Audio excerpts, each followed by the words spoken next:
All right, guys. We are back.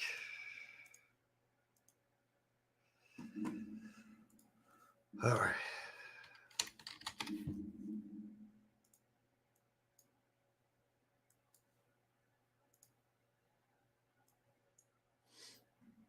Tesla down to 185. I debated on whether I should even start the stream this early. Like, everybody's still probably hungover right now, if I'm being completely honest here. And that's okay. I'm not mad. I'm not judging. But it's still a little bit early. I think sometimes when the economic data comes in light, it might be good to kind of push the stream back a little bit. We'll see what the viewers look like today. I think if there's no economic data like today, it might be better to start the stream at like 7:30.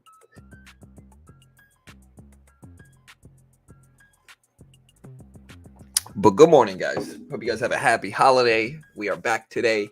Bitcoin up to 28.4s. SPY still sitting right at 410s, basically. Very strong market. Tesla all the way down, though. Tesla not following the market that much, down to 184s right now. SPY at basically 410s. What's up, Pawn? Market is not closed today. It's open. It should have been closed, though. It's not that I didn't want to stream, because, like, to be honest, I'm awake no matter what. I fell asleep at like 8:30 last night. I'm up no matter what, regardless of anything. I am awake, and so it doesn't matter. I can press the stream button, and it doesn't matter that much. But it should have been closed. I don't think. I'm hoping we're gonna get tons of people here today, but we start the stream. It's 5 o'clock in the morning, my time here. So hey, cheers to you guys. Oh man. Hey, thanks, Emmanuel. You too, man. What's up, Lewis Roderick? Hey, we're up. We're here. That's all we can ask right now, right? What's up, Lewis Roderick? Hey, we'll see what the market does. I hope the market runs. Yeah, I feel you, Gabby. Listen, I get it. I understand. I'm right there with you, I just think if the market was closed Friday, then it should have just been closed today and open Friday, in my personal subjective opinion, of course. If it was up to me, I would have kept the market open Friday like we should have been for unemployment and non-farm payroll data, which we did cover. We got 1,000 people here watching us on Friday. So even though the market was closed, people still showed up, which is great. I appreciate everybody. Thank you. But if it was up to me, the market would have just been open Friday and it would be closed today, because in terms of volume, I can't imagine the volume's that good. We do have wholesale inventories at 10 o'clock this morning, but not the biggest release. And then, this is a crazy big week. Crazy big week. This week we got CPI. We got PPI. We have Fed minutes report. We got jobless claims numbers. We've got all these bank earnings coming out on Friday. So it's actually a pretty relevant week, in market activity for sure.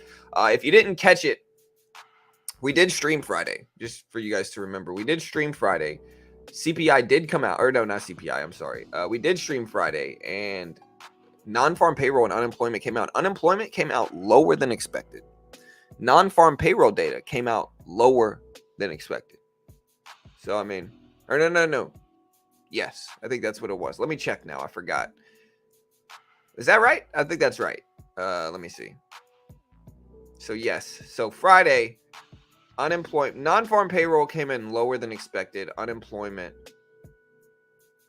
came in lower than expected. Yeah, so they both came in lower than expected, which is technically kind of mixed results here. I think unemployment rate being a little bit lower is going to be seen as economic growth, which can be seen as positive, but also could be seen as negative right now. Non-farm payroll data coming in lower is overall good. It just means that inflation's not as much of a problem as we were worrying about. It's still got problems. We still have problems here, of course, but yeah.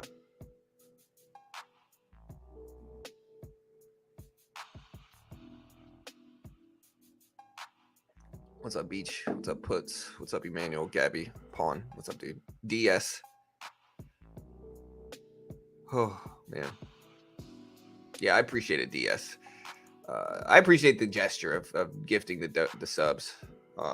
I don't want it to seem like I'm unappreciative, because I really do appreciate it, man. Thank you, dude.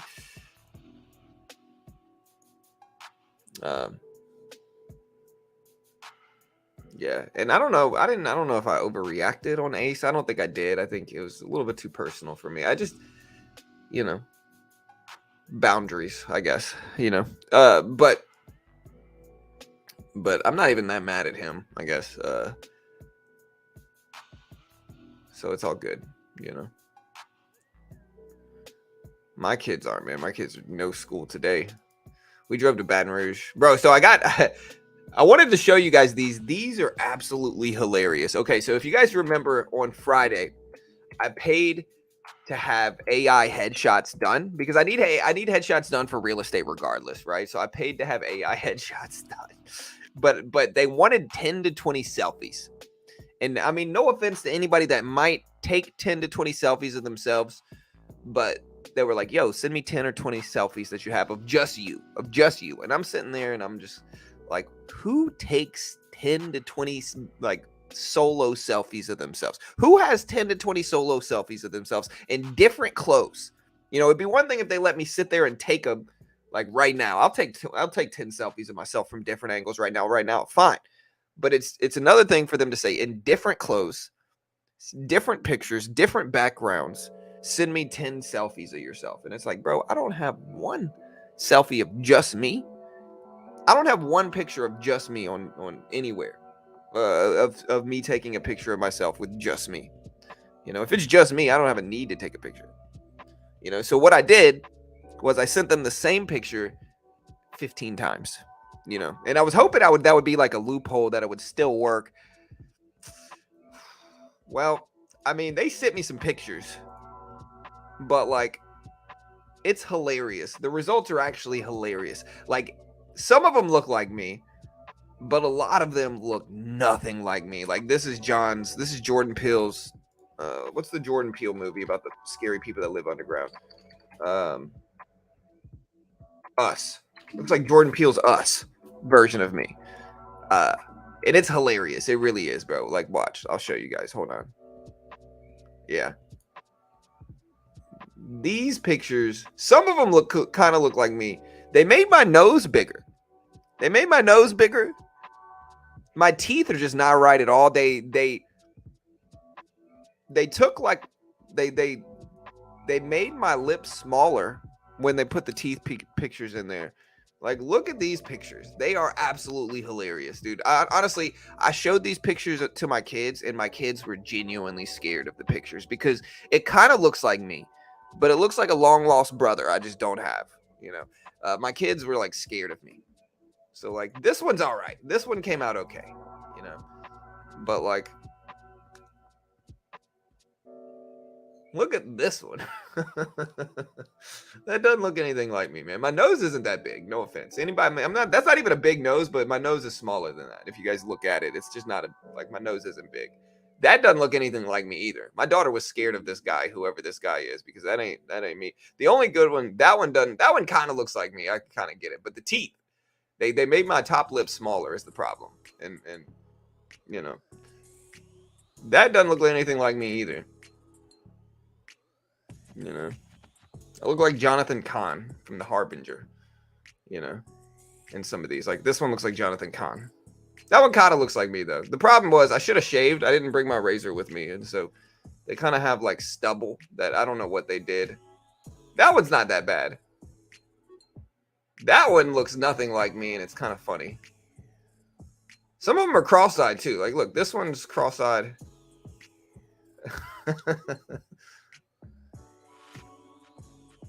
Look at this. Who is this man right here? Because this is not me. Who is this man right here? Because that does not look like me at all. Same kind of hair. Like, we both have a hair and a beard. But aside from that, look at the teeth here. Like, what am I, a horror movie? Look at this thing. I got, like, serrated teeth right here.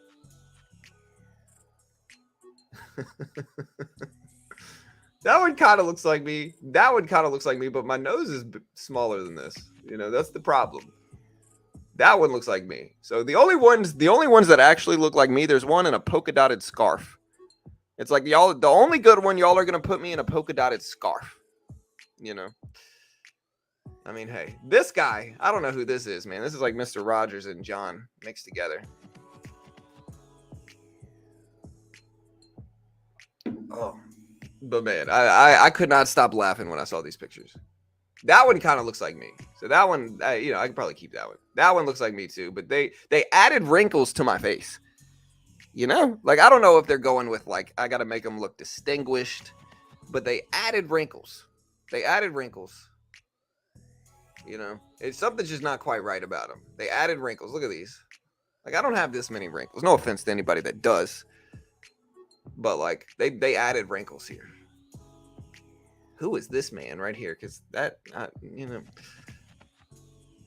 I don't know what the I don't know who this guy is either. The teeth, man. Oh man. All right.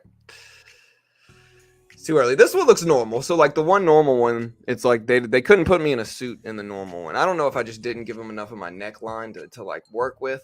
But like this one looks normal, but they put me in some type of turtleneck jacket, you know? Yeah, for sure. That's what my daughter said. My daughter said they look like Hugh Jack. I look like Wolverine and myself mixed together, you know? This one looks like me. But again, like the stubble on my neck, they couldn't just Photoshop that out. AI couldn't just Photoshop. This looks like me too, but they added wrinkles. I'm kind of offended at that, you know? If I didn't know I was top 3 greatest looking guys ever right now, I might get kind of nervous about these pictures, you know? Look at this one. The teeth, man, the teeth. Who is this man right here? Because it doesn't look like me. You know, they blended the teeth in with my lip too. That's the crazy thing. Look at me. I have like a lip tooth right here. That one looks kind of normal. That one looks kind of normal too. But again, the teeth, man. The teeth is where they went wrong. Look at that. Who is this man right here? Oh, dude, I can't stop laughing at these. They sent me more.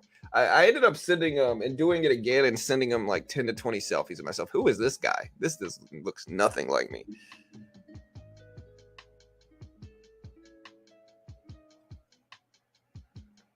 Oh man.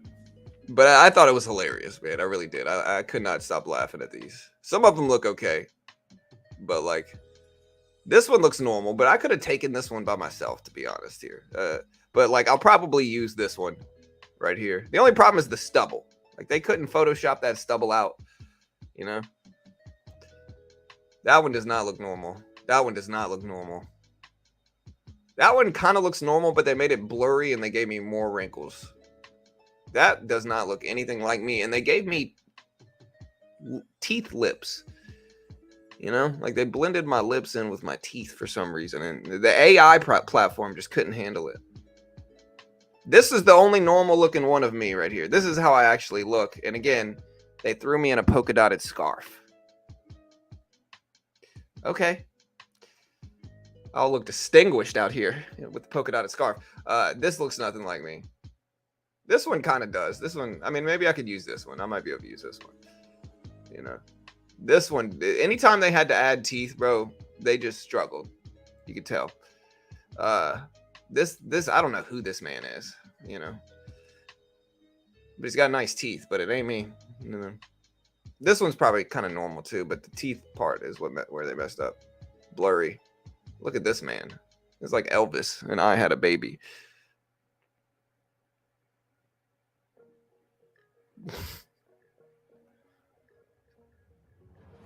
Sheesh, man. How much stubble did they add here? Look at this. This one kind of looks normal. Who is this man? Look at this guy's teeth right here. Oh, man. Hilarious.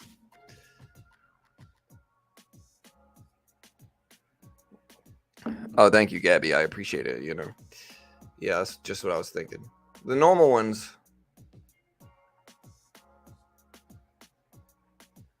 The hilarious one is this man right here. They must have like generic eyes they throw on some of them.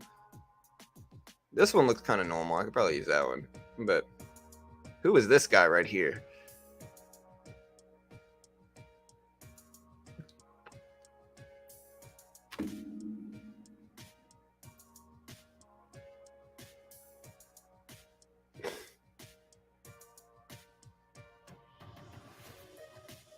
What do you think about the market?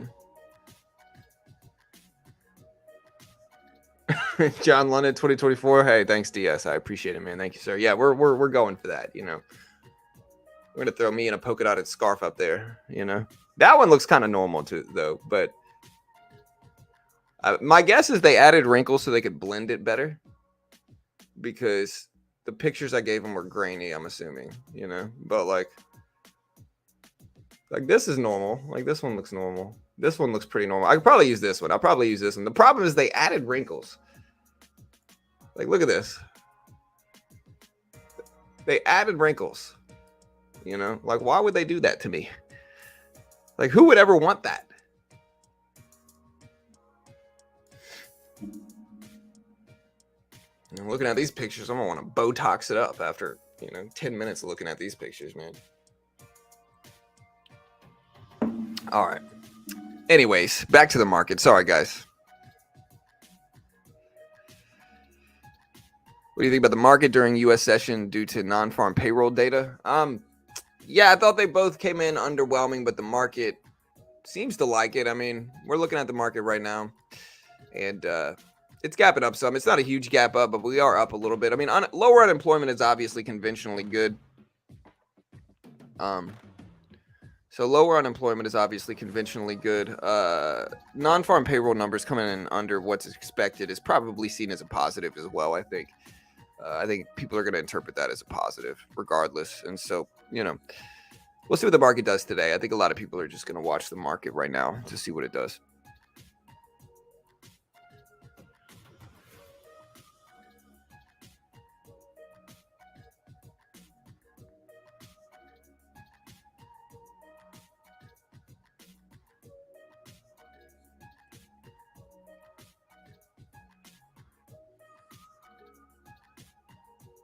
Oh, yeah, and I got them to do other ones. So I sent them another updated one. I thought maybe because I didn't send them in enough that's what was wrong with this, right? So I thought maybe just because I didn't send them enough pictures, maybe I should try to send them one with new pictures. And this one looks a lot better.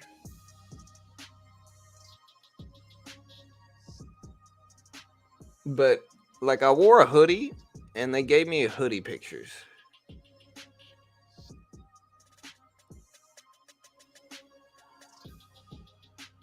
Something's still just not quite right about these two, though. Like, Euro, US dollar. I didn't get a wink of sleep. I'm in New York. I'm in an apartment. The apartment next to me. Oh man, sorry to hear that, Mark. Let me know if y'all want me to show you these pictures. These pictures are a little bit better, but they still kind of don't look like me. Somehow.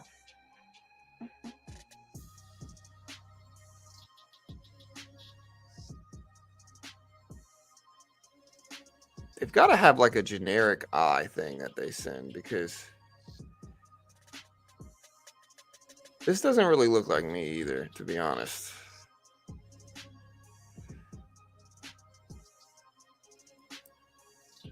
Like, genuine question, chat. Genuine question. I don't know, I guess. Does this look like me at all?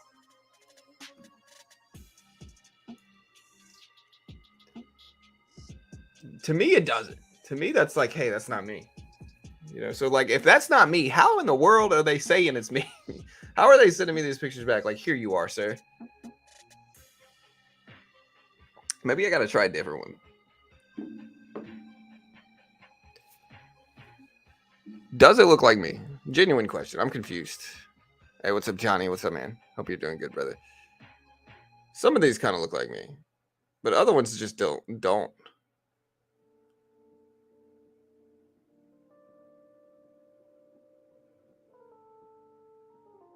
Yeah, what's up, Paulo? Yeah, I assume we probably have lower volume today, bro. I think a lot of people are still kind of sleeping right now, man. Spies push it up, though. But yeah, y'all help me out. Does this look like me? Because I can't really tell. Like, it's AI, man. Weird.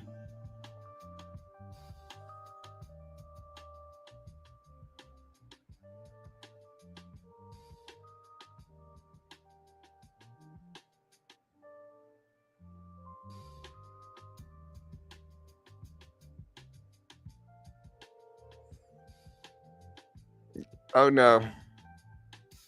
Oh no, Johnny, listen, man. I've been laughing at these pictures for days, bro. I showed them to my kids, and I'm not even exaggerating. My kids got genuinely scared of the man in the pictures. It was like the Jordan Peele's Us version of me. Like they got genuinely scared. They did not like it. They were like, whoa, you know. Uh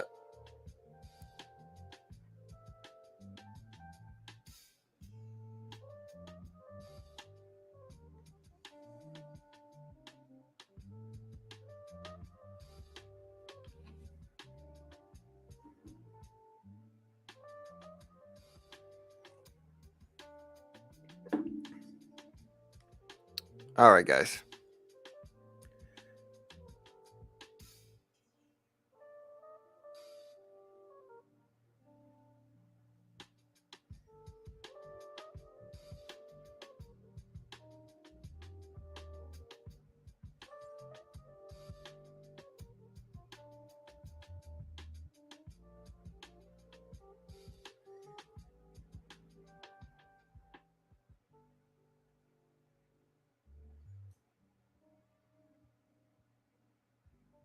So that one worked. Was that real? Does that look like me? So y'all are saying this does look like me?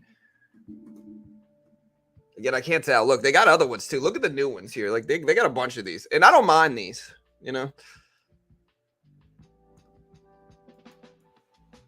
Like these are better for sure. You know, they're better than the last one. They're more like me than the last one. So like I might actually use these. But they look more likely like me than the last ones did, but still not quite right to be honest. But that's okay because when I use these, nobody will see it anyway. Yeah. But like I took the picture in a hoodie, and that was my mistake. Is that they gave me a bunch of hoodie pictures back? It's like in the hoodie. They gave me a bunch of pictures of me wearing the same hoodie I took in the pictures back. The teeth is where they mess up, you know. Any picture where it shows teeth, they're like they just can't do it.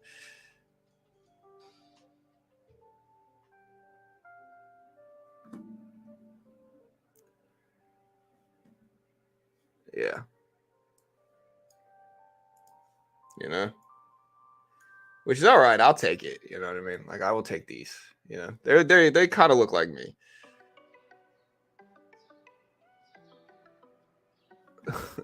Like look at the one of me smiling right here. So they when they have to add teeth, that's when they mess up. But yeah, so market is up a little bit today.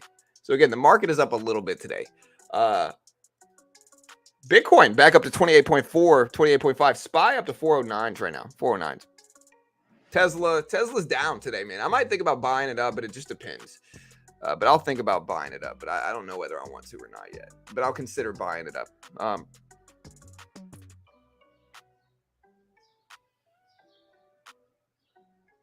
Well, no, Gabby, to be honest, it's for real estate. So I recently reactivated my real estate license, and like the last headshot I did for real estate was like 10 years ago. Because honestly, like I don't like I've had my real estate license off and on for the last like decade, basically. But I haven't ever really needed the like I'll get cards taken, but like the last time I got cards taken was like 10 years ago. And so I genuinely look about 12 in the picture. Not genuinely. Okay. So I probably look about 16, 17, 18 in those pictures. I don't have a beard. I'm completely shaved. Um the suit I had on was just not a good suit, you know.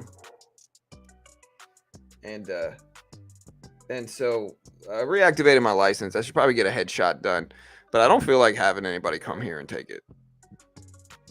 Why do you have 70 teeth? I don't know. Honestly, yeah. Like that's the problem. Like the teeth. And like I've got top 3, you know, greatest teeth in the world. You know, but like those teeth, I don't even know what to say about those.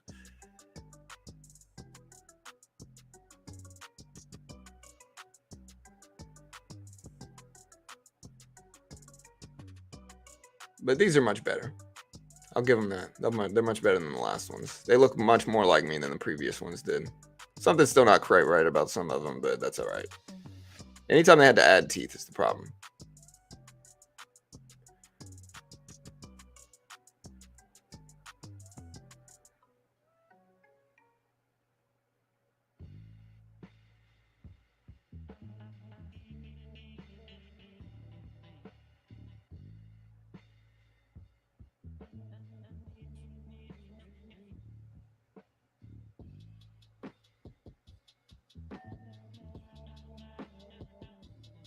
Buy gold. Tesla needs to hold 180 for a big move back towards 190. I'm anticipating a big move on this name in the weeks to come.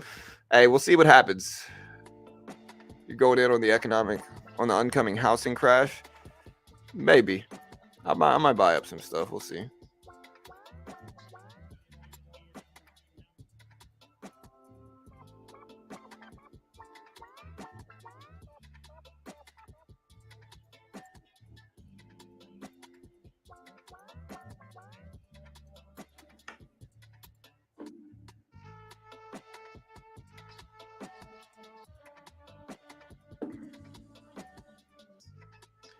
All right, we'll get ready to trade. We can trade in about 15 minutes.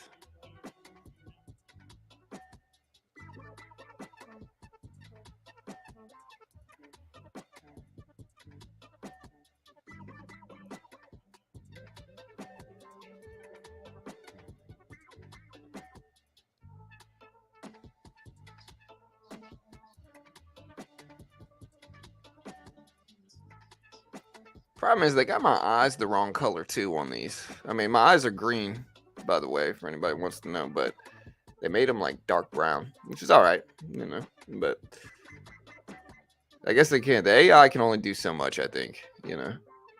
And I think it's gotta like take creative liberties to fix in the holes in its data, basically, when they take these. Bitcoin at 28.4s, SPY at 409s. Tesla down to 183s. Again, I'm considering buying it. I don't know yet. Yeah, it happens, Pond. Honestly, at least once a week, we arm our house, but then we let our dogs out, and I forget to unarm the house, and I put it on instant alarm. So, like, if I just crack the door, that alarm's shooting off. And at least once a week, late at night or early in the morning as I'm getting up for work, I'll open that door and just my whole house will be super angry at me because I'll open the door and the alarm will just woo, and like the neighbors probably hear it. I probably hear it. So it happens, man. You know, I'm not judging. I get it.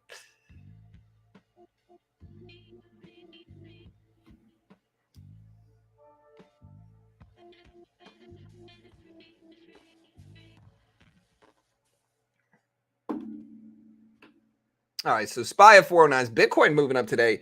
When is the Fed now CBDC stuff coming on? Because that's what I want to. I'm going to cover that.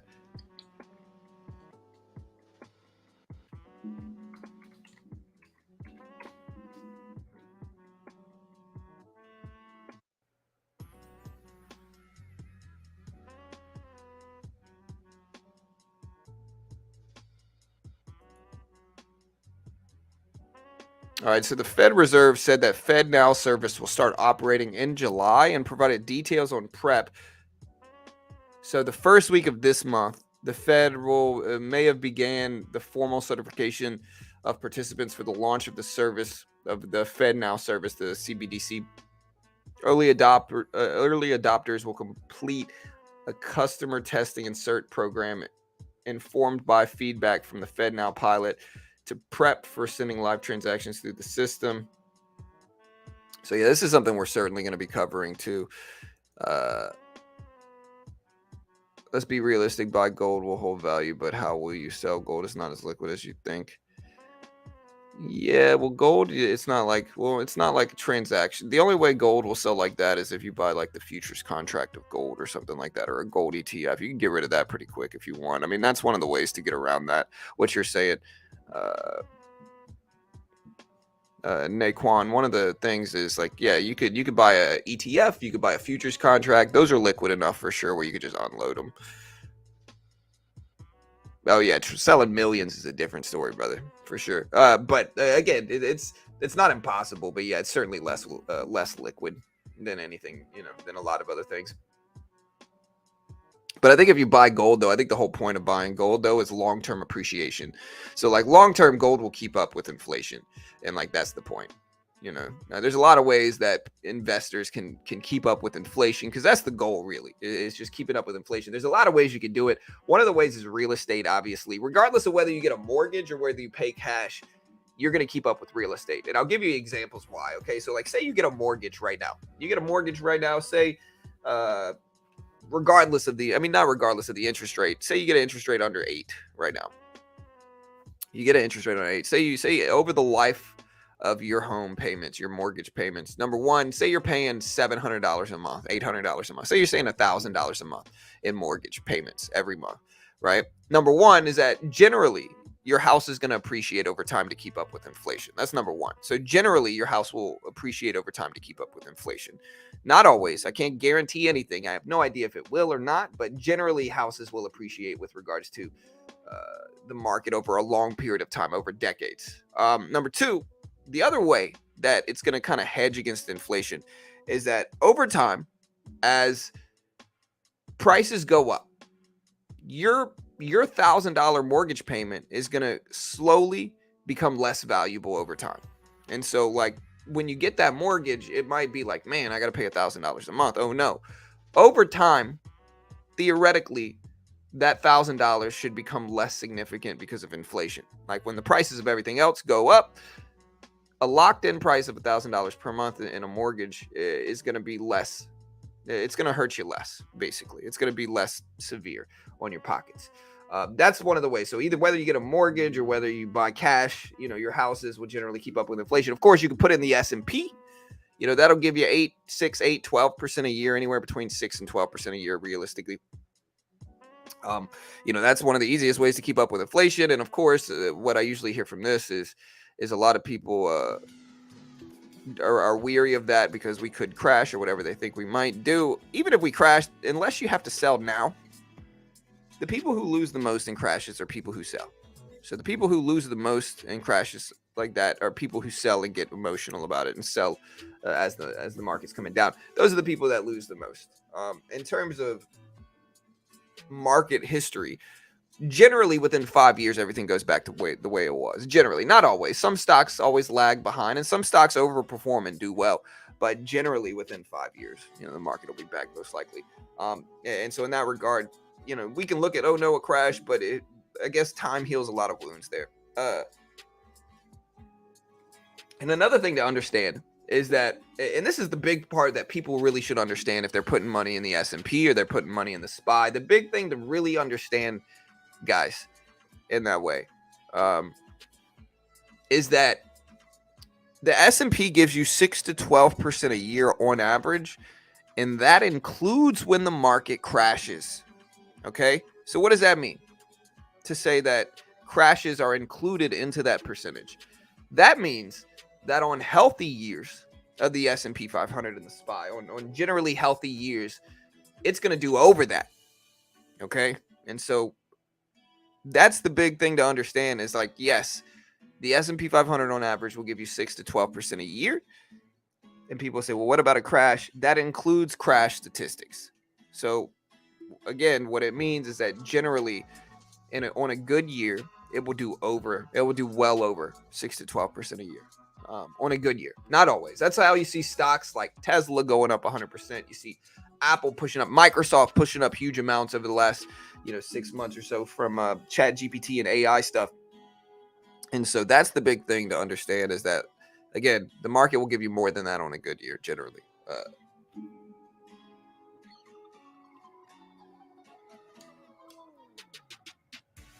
Yeah, 5.2% expectations for CPI. It'll be interesting to see what CPI shows up as. Yeah, it'll be really fun to see what it shows up as. Who knows? Whew, all right.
All right, guys. SPY at 409.30s. We got Tesla at 183s.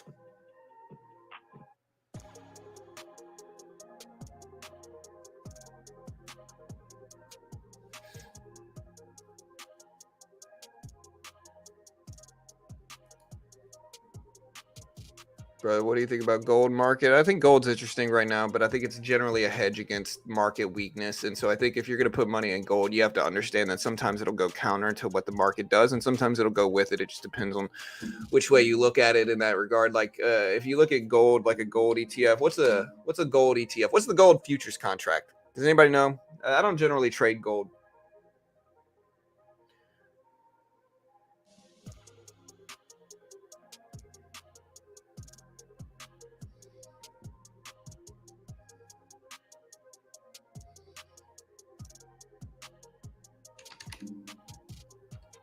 I know I could look at like GLD, but again, if you look at GLD, you'll kind of see the point, which is that generally you could buy gold, but basically it's kind of like taking a short position, in my opinion. Like you could buy it, but again, it's similar to taking a short position. So like you can get in, but you got to understand that again, it's similar to taking a short position.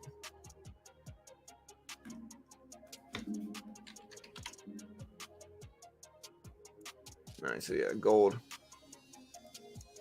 I don't know, gold's moving up today. But again, I think if you're going to look at it, it's got to be kind of like a hedge against, market weakness. Oh, I don't know about short-term gold, brother. Again, I'm one of those people who I'm just going to tell you I don't know about gold, bro. Short-term. I don't know what gold's doing short-term, brother. It's not really something that I speculate on too much. I play around with it, but again, it's not really something. Page.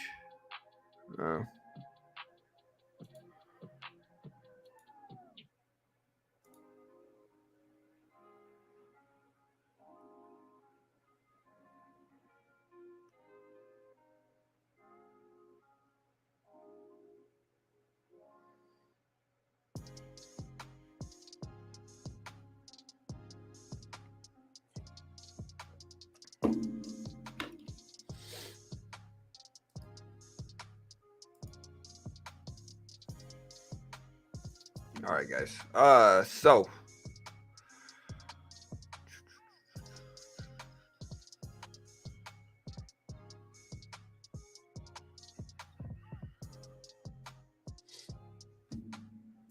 SPY gapping up a little bit today. We could trade in about 3 minutes or so.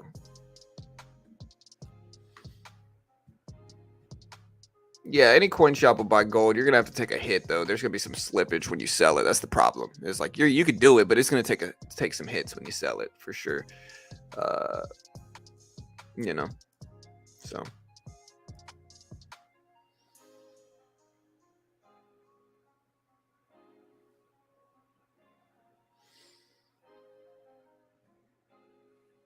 How in the world do I create? There we go. All right. So again, SPY slightly over the previous closing price.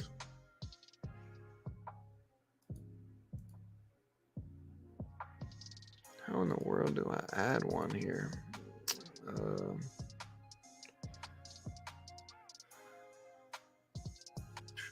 There it is.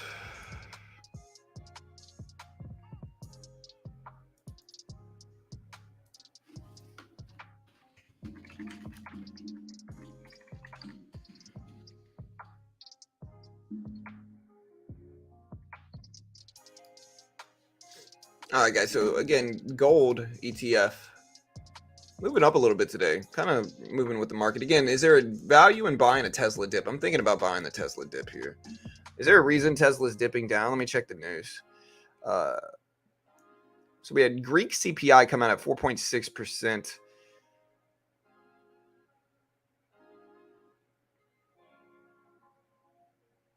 I don't think there's any Tesla news. I'll have to throw this up. All right, so I'm looking up Tesla right now to see if there's any news on this thing specifically. All right, Tesla is facing a class action lawsuit over alleged privacy invasion allegations.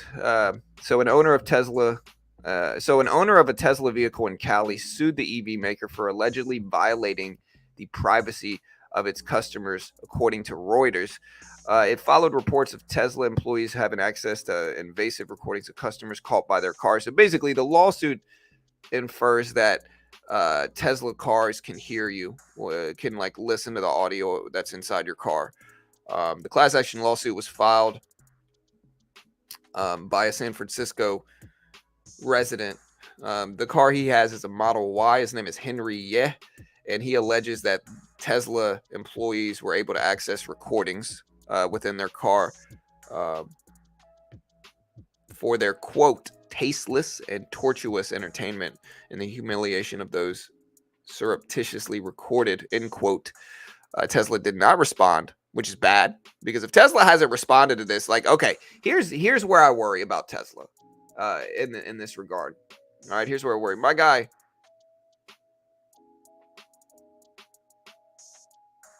morning YouTuber got paid to pump JFBR. What is JFBR? A penny stock.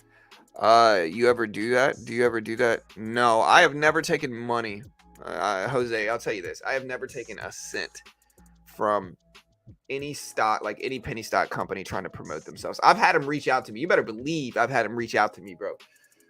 Again, I've talked about this many times before. Tesla breaking down on that news. It's down to 182s. But yeah, I've talked about this many times before. But back when AMC was really big, there was a really big AMC YouTuber. I'm not going to say his name because I'm not trying to shoot shots at anybody. Like I'm trying to just be quiet. But again, there's a really big AMC tuber who, okay, so at the time, the company ZKIN, I believe, was the company. I can't remember. I'm not 100% sure. Don't sue me. You know, of course, this is all allegedly that they this is all alleged. So, but regardless of that, okay, so I had a company. I think it was ZKIN, if I remember correctly, but I'm not 100% sure. They would send me emails and they'd be like, "Yo, we'll pay you $10,000 if you promote our stock. We'll pay you 10K if you promote our stock." You know, they kept saying it over and over again. They kept emailing me. And I could probably pull up the emails, to be honest. You know, so again, I know they were emailing other influencers as well in the stock space. I know they were. I saw another pretty big YouTuber at the time. I'm not going to mention his name. But then right after I saw that email, I see a video. ZKIN is going to go 1000x or whatever the video is from a big AMC YouTuber at the time. And he was telling everybody how great it was. He was obviously paid by them. He was obviously paid, like, and again, they were offering to pay me too. And so, but again, I'm never gonna take money for that stuff. Like, number one, there's legal problems that come with that. Like, I'm not trying to pump up. If anything, I probably do the opposite. So if somebody reaches out to me and wants to pay me to promote their stock, I'm immediately going to be skeptical. I'm just not going to do it. Again, and think about it like this. How many times do I have people mentioning penny stocks to me here?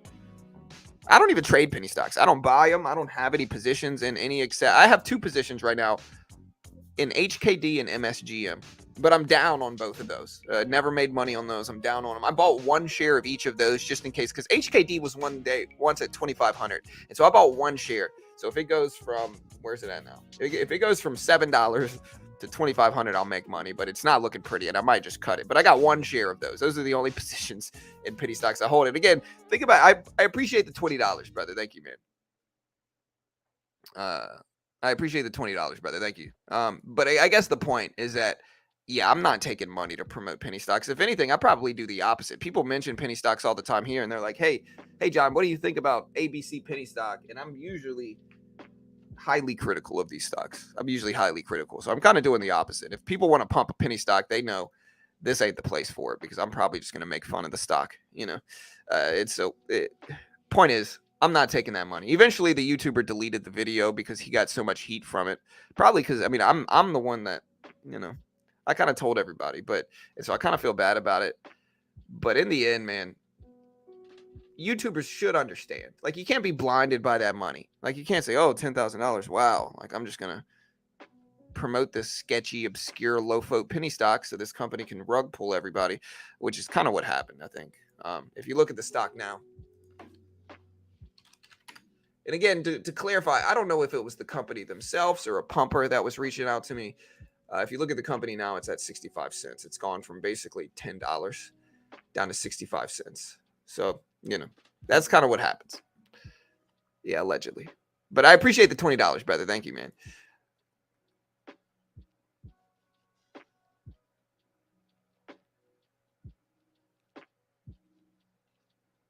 Yeah, allegedly.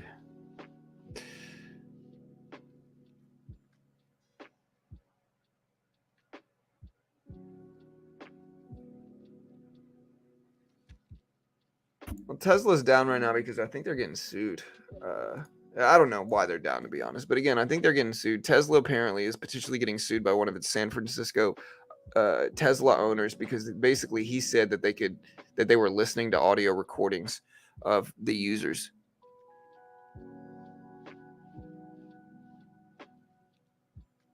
Employees, it says, quote, employees were able to see images and videos of customers doing household chores, as well as, quote, really intimate things, an early Reuters report said.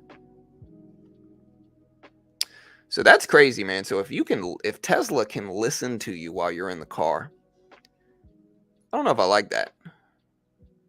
What do you guys think about that? I mean, I think that's one of the reasons Tesla's dropping. That's a scary thing. If Tesla can actually listen to you in anything you say and access those recordings, that's kind of heavy. That's a little sketch, no? It's kind of sketchy to me.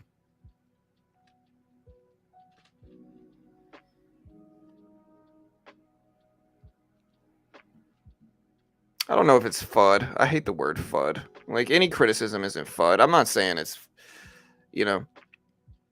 I'm not saying it's not like hype or whatever, like negative press or whatever it is, but like the word FUD, anytime anybody uses it, I immediately just kind of like, okay, at a certain point, guys, at a certain point, people have to take a step back and look around and realize that like all the stocks and all the crypto that people have been saying FUD about are going down. Like AMC right now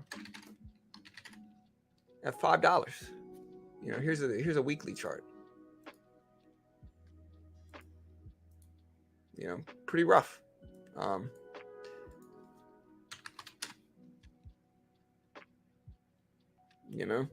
BBIG, CEI, SOS. Like at a certain point, people are just investing in terrible companies. These are just terrible companies. Not Tesla, of course, but like these companies are just not healthy. Even if you see some due diligence and you believe in it, like there's no way to really vet that due diligence. Like these CEOs and executives are going to say whatever kind of positive things to pump the stock up. You can't really bet on those due diligence reports because you don't really know how good or how solid the standings of this company are, to be honest. None of these. And so I don't know. I just don't like the word FUD. I think that's something people say to avoid criticism, in all honesty.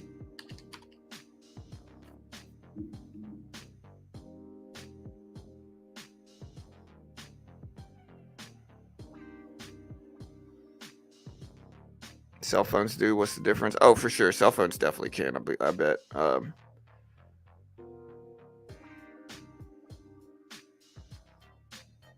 Yeah, I get it.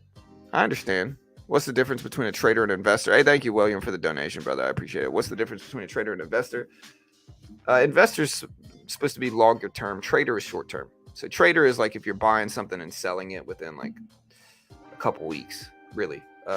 Sometimes longer, of course, but it depends on your definition of these things. Investor is if you're holding it for longer periods of time. Investing is basically pure fundamentals. Trading is a mix of technicals and fundamentals.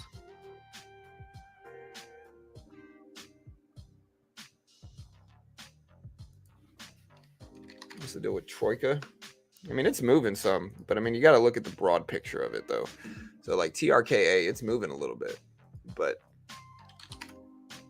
it's gapping up some. But I mean, you also have to look at the see, like it was up at $1 at the beginning of March. Now it's at 23 cents. So I mean, there's got to be bag holders sitting in this thing now, artificially bullish. Like I said, if I bought this thing at here, somebody asked me, "Oh, that's the greatest stock ever," and yet I don't know if I trust it. Again, I don't really like penny stocks, guys. I'm just not a penny stock trader. I don't trust them. I don't really like them. I think they're incredibly sketchy. Most of them fail. I think again, I think naive traders get wrapped up in bag holding these companies, and then they sit on them, and a lot of the time they'll become like fanboys of the company. So it's like a bunch of people who are all losing big money will just kind of sit there and pat each other on the back and tell them one day it will be different. The problem is that a lot of these stocks are so obscure that like time is not going to heal those wounds a lot of the time. A lot of the time these companies are just sketchy and they're obscure and they're very small and they don't really do the business that they need to do in order to survive long term. A lot of them are diluting themselves in offerings and just kind of scamming the holders of the stock. But for whatever reason, sometimes those are the stocks that traders just get really emotional and just sit on for long periods of time. You know, and again, maybe there's individual stocks in that niche that don't do that, but the whole thing has just turned me off to penny stocks. Like I just don't mess with them at all. I think there's just too much risk.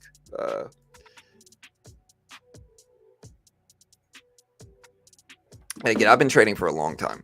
I just think there's too much risk in that regard. We're gonna do a poll here, guys. We're gonna do a poll. I did watch the Izzy fight, bro. What a crazy fight, dude.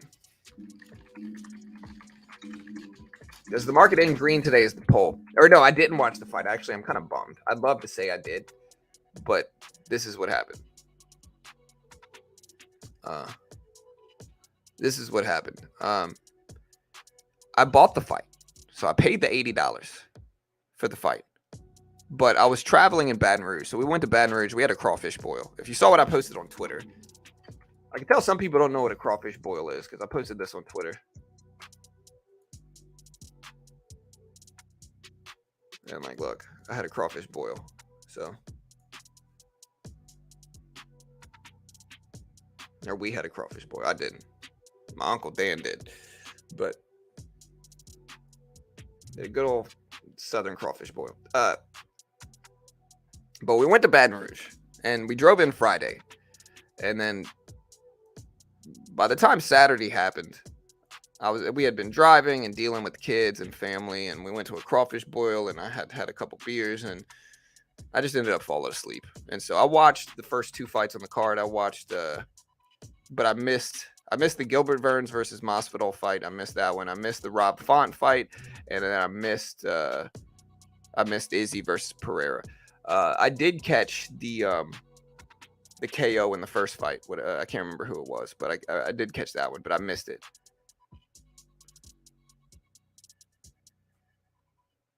Well, no offense, Ride, but it's kind of an acquired taste, man.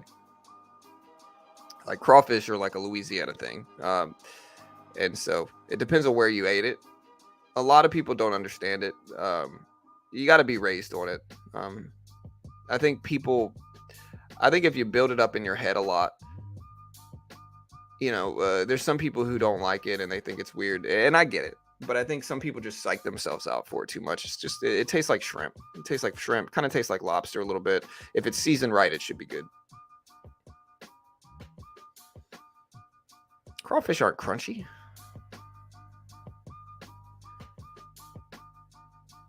Izzy's not a poor sport, bro. Honestly, Pereira deserved all that, dude. Honestly, after the first fight, Pereira's son, after Izzy got knocked out in the first fight, Pereira's son danced around him, pointed at him, and made fun of him being knocked out. Honestly, Pereira should have stopped his son because that was disrespectful. And so, yeah, you better believe Izzy came back, knocked Pereira out, and then did the same thing Pereira's son did to him. So I'm not even mad. I'll allow that. I'm okay with it. Again, realistically, Pereira should have said no. Like, son, don't do that. That's disrespectful.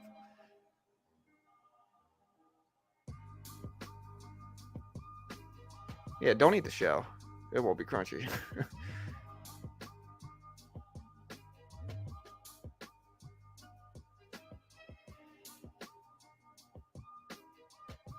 Yeah, Commander's Palace is the place, Steve. That's like the legendary restaurant done by the Brennans. The Brennans owned it. So if you're in New Orleans, Commander's Palace is where you want to go.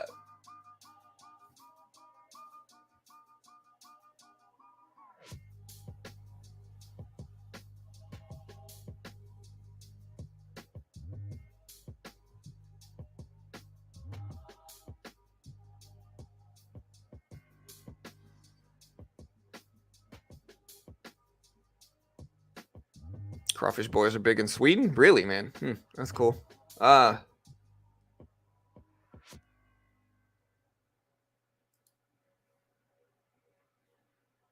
right, guys. So again, Tesla pull it down a little bit at 182s. 182s. AMC at 490s here, guys. 490s.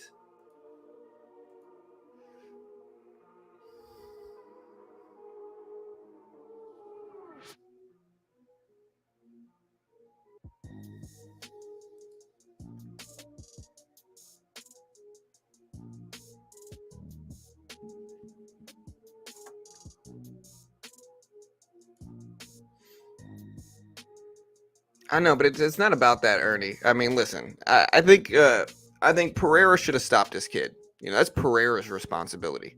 You know, that's Pereira's responsibility to say, "Yo, look, don't do that. That's disrespectful." You know, like we can let you on the stage, but like, don't do that. It's disrespectful. For him not to stop it and for him to allow his kid to do that. I mean, listen, I'm not mad. I get it. You know, um, it's kind of like, look, if they want to play the game, they play the game. You know, and that's what happened.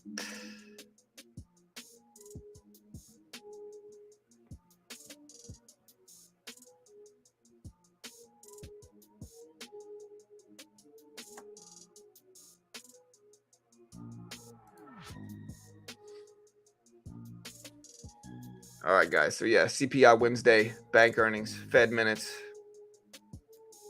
A lot of stuff going on this week. This is the slowest part of the week right now, but we got a lot of stuff happening later this week, guys.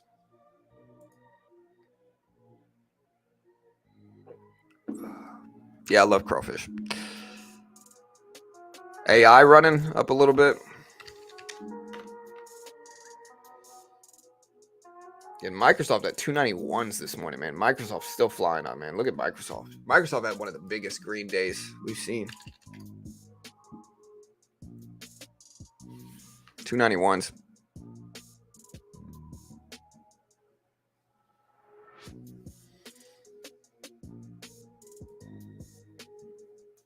All right, so we did get the poll going live here.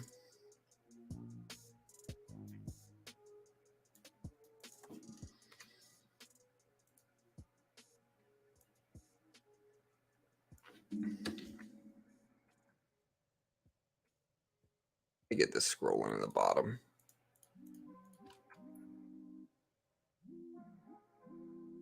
There we go. That's a little bit better. You should be able to see things a little bit better now. Let me know if you can. We also did a poll. 60% of people think the market's going to end green today. 41% of people think the market's not going to end green.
All right, so SPY right at the previous closing price, pretty flat here. Part of me wants to buy Tesla. I might add a little bit to Tesla here. So we might buy a little bit of Tesla up at the bottom. Depends on what we think. Where's the problem? Like, I haven't been buying any swing trades because, frankly, I've just been nervous about all of this stuff. I'm going to buy a little bit of Tesla, maybe like 125 shares. All right, so we're in 25 shares of Tesla, long. We'll see if this works. I might add a little bit more, get maybe 50, take a little swing on this, see what happens.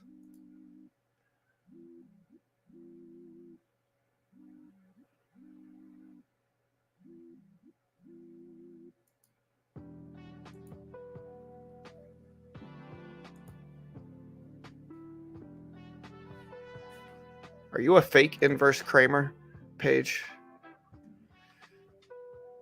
Yeah, you're a fake inverse Kramer page.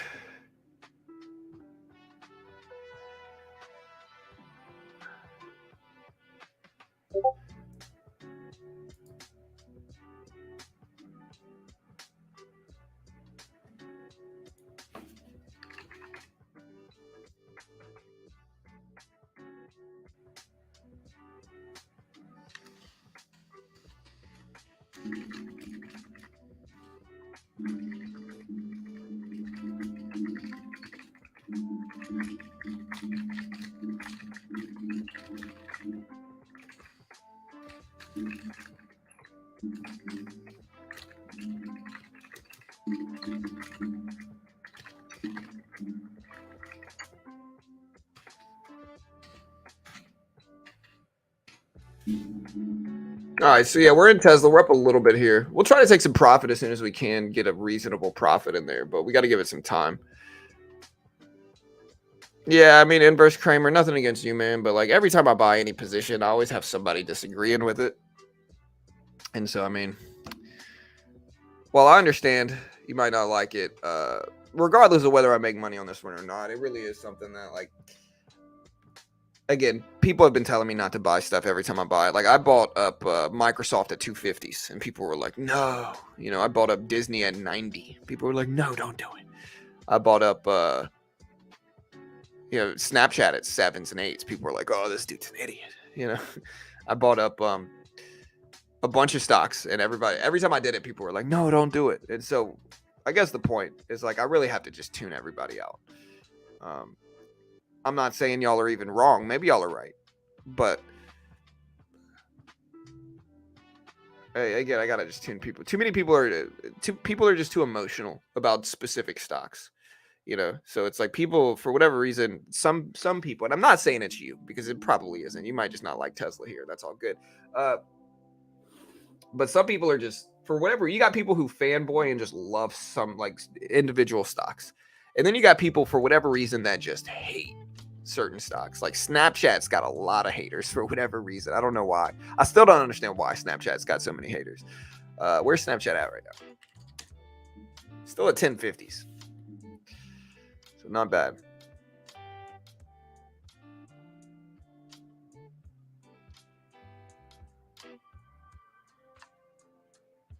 But I guess the point is, I think Tesla might have a few more of those haters than typical.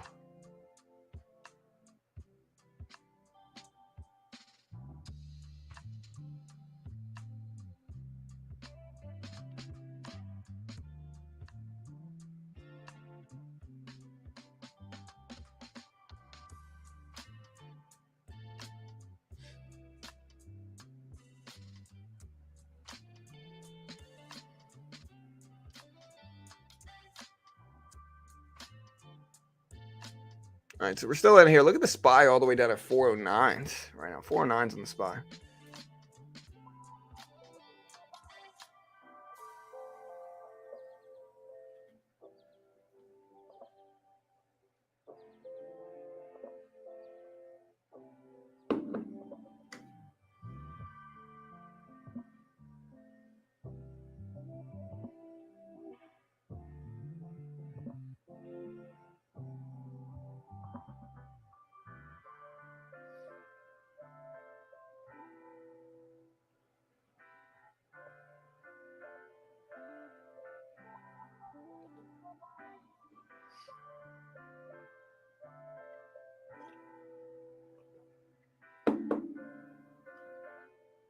All right, so we're gonna see if we pop, but yeah, SPY dips. Microsoft just 291s.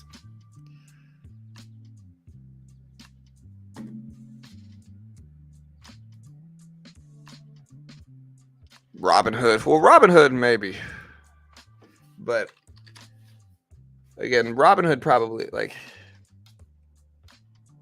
Robinhood has basically been completely sideways.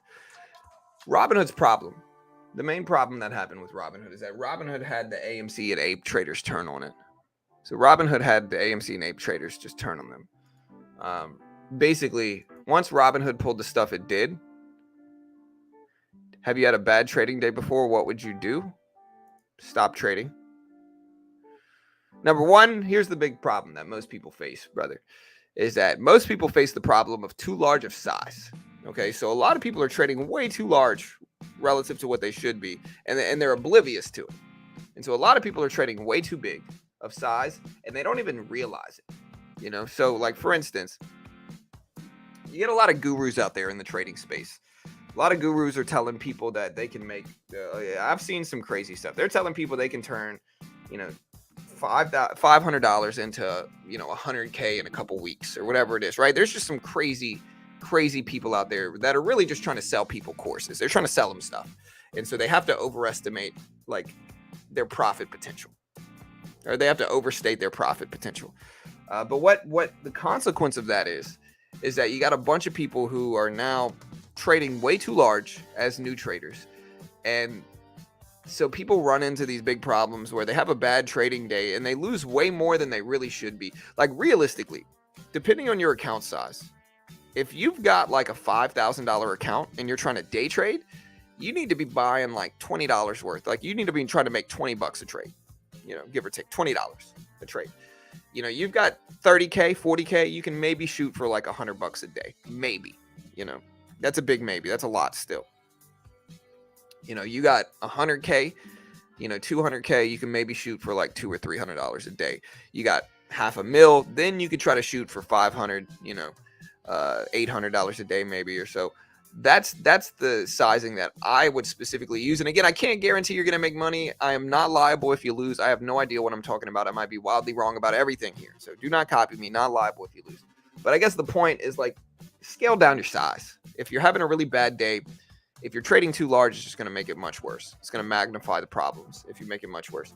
If you don't scale down your size. And so in the end, scale down your size. Put in a consistent sample size that you can really judge and read correctly. And then think about it as objectively as possible, what you want to do. Figure out what you're okay with risking, all that stuff. That's the right way to do it.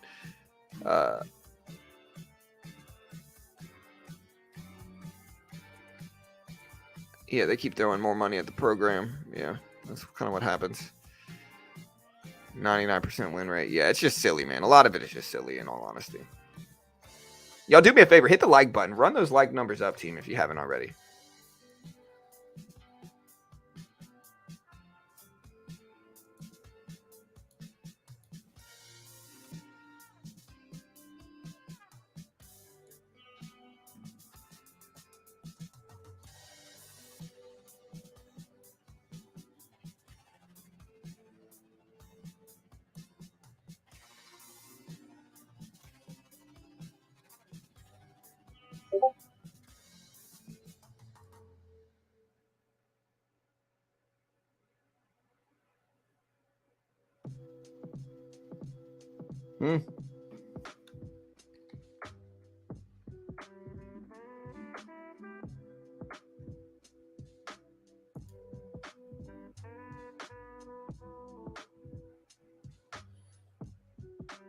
Okay, so yeah, maybe Apple delivery data.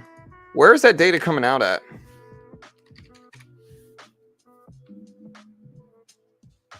Apple supplier Foxconn reportedly planning to invest $820 million in manufacturing plants in Taiwan. All right, so Apple Global PC. So IDC reported Sunday. Apple Global PC shipments fell 45% in the first quarter. Dell shipments fell 31%. Worldwide quarterly personal computing device tracker. Though channel inventories has depleted in the last few months, it is still well above the healthy 4 to 6 week range, said research manager for IDC's mobility and consumer device trackers. He said, quote, even with heavy discounting, channels and PC makers can expect elevated inventory to persist into the middle of the year and potentially into the third quarter. And again, I'm still quoting here. He said, quote, by 2024, an aging installed base will start coming up for refresh.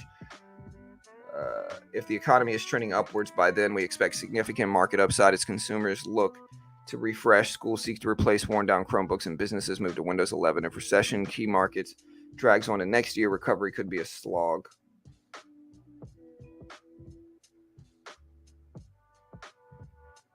All right, so the biggest growth in shipments is Lenovo. Apple was number 4. HP was number 2. Dell was number 3. 5 was Asus. 4 was Apple. Others was after that. Yeah, the market's open today.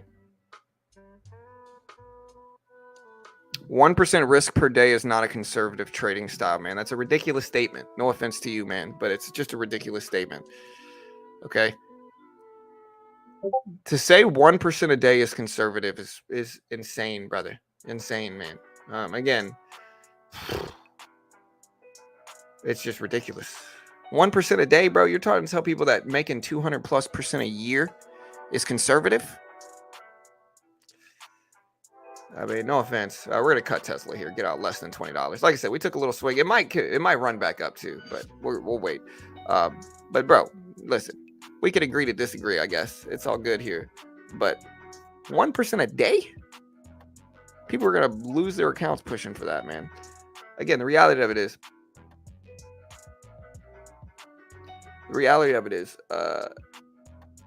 1% a day is very large size. Very large size. Again, you make 1% a day, you're making 200+% a year. All right, the S&P 500 will give you 6%. You know, anything. Again, it's one thing to say 1% a day is attainable, but to say 1% a day is conservative, I disagree. And it's all good, but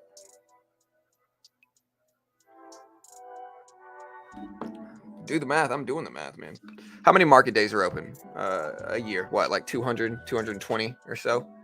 It'd be 220% a year. And that's not even including compound interest. That's not even including compounding there. And so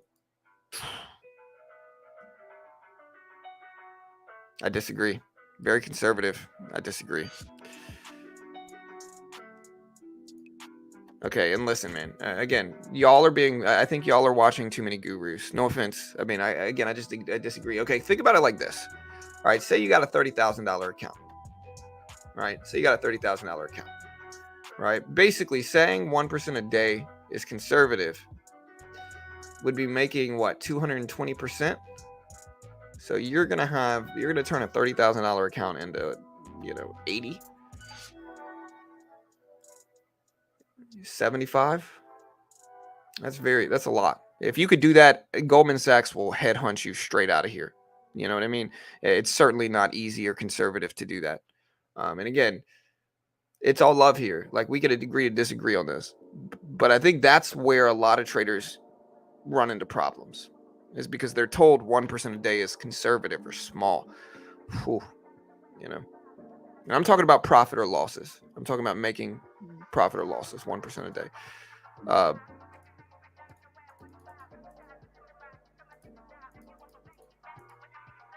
So that would be like me needing to make $300-400 a day on my account.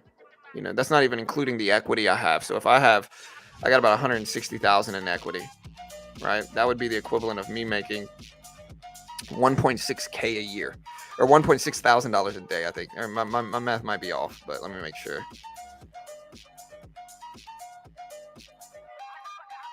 And again, it's all good. Like, we can agree to disagree.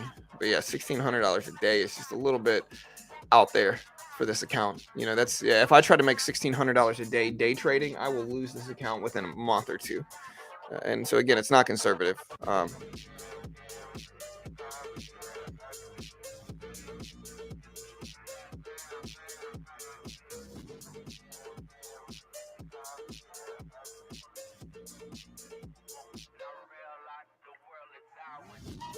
And again, I understand, like, we might have a bunch of YouTubers and influencers that are like, yeah, 1% a day, guys. Buy my trading course now, $300. $600 for my day trading course, guys. You can make 1% a day.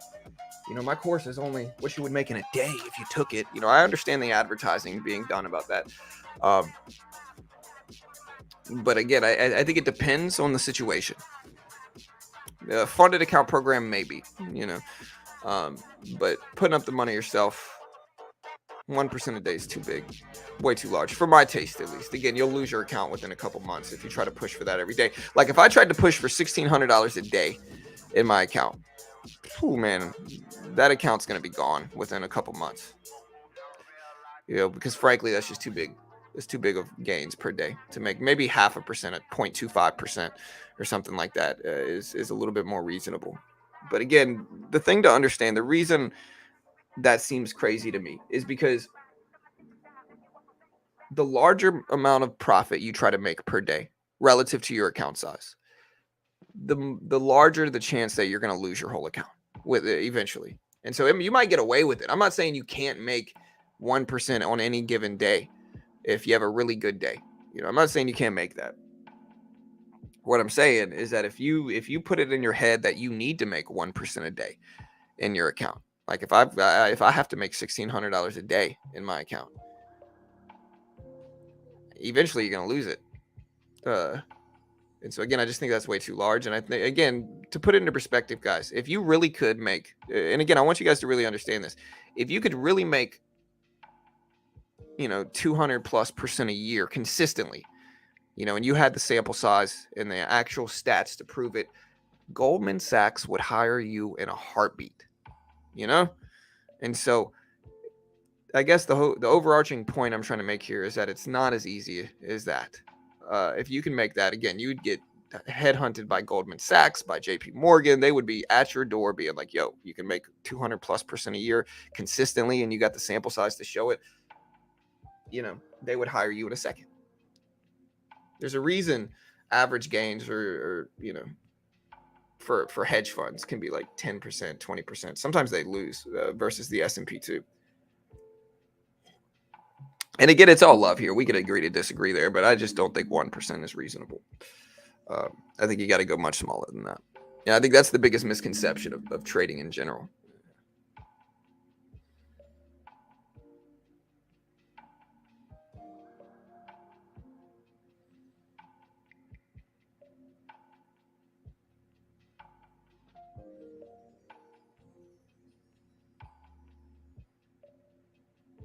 Are you saying I can use my Robinhood chart as my resume? Hey, do your thing.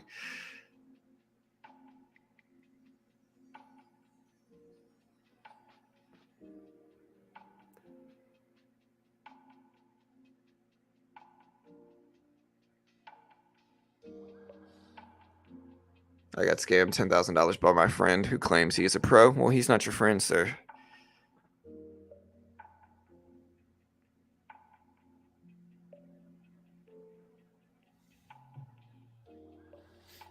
Maybe triple B, but I just don't know if that's a reasonable expectation, brother. I'm not saying you can't do it, but I think new traders and just most traders in general need to shoot much smaller than that, bro. It's all good though. We could agree to disagree in that regard. I just think, again, I think people just have to be careful because I think you got a lot of people putting out big percentages and people don't understand, how difficult it is to hit those percentages. And so a lot of them are just predatory selling people courses. And again, something that I've always stood for here is just protecting traders. And I think it's necessary too. I know I don't claim to be good. I don't claim to be an expert. I don't claim to be anything. And so I just try to be honest with people if I can. No, crypto doesn't mean anything. So you can make that in crypto, but nobody's going to hire you at Goldman Sachs if you make it in crypto. I'm talking about specifically the stock market. Yeah, and again, 1 year doesn't mean anything. The thing to understand is like anybody can gamble big size and make a big percentage on any isolated year. It doesn't mean they can do it consistently year in and year out. You put in 2-3 years worth where you're making similar percentages every single year. You've got enough trades to back it up, and it's not just one big gamble. Yeah, submit that to Goldman Sachs, man. They're always looking for people who can make them money, but again, that's not going to be a lot of people. One thing that I'll see here is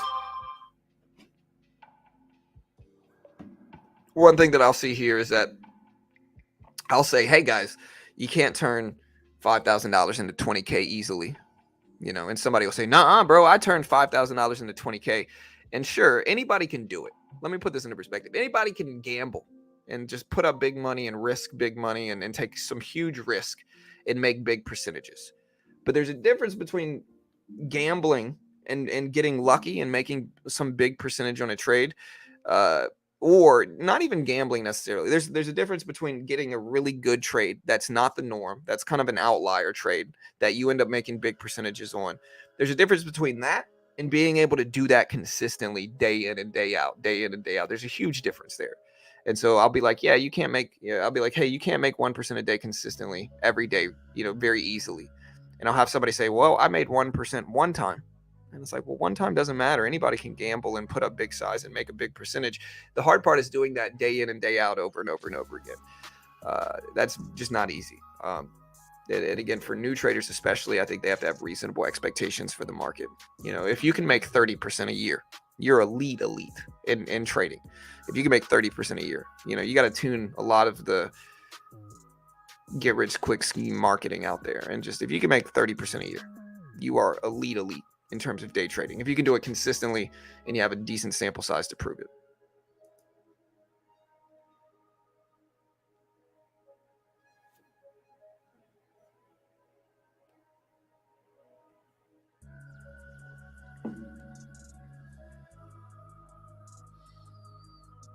Interesting perspective. Super conservative. I don't think so. I think there's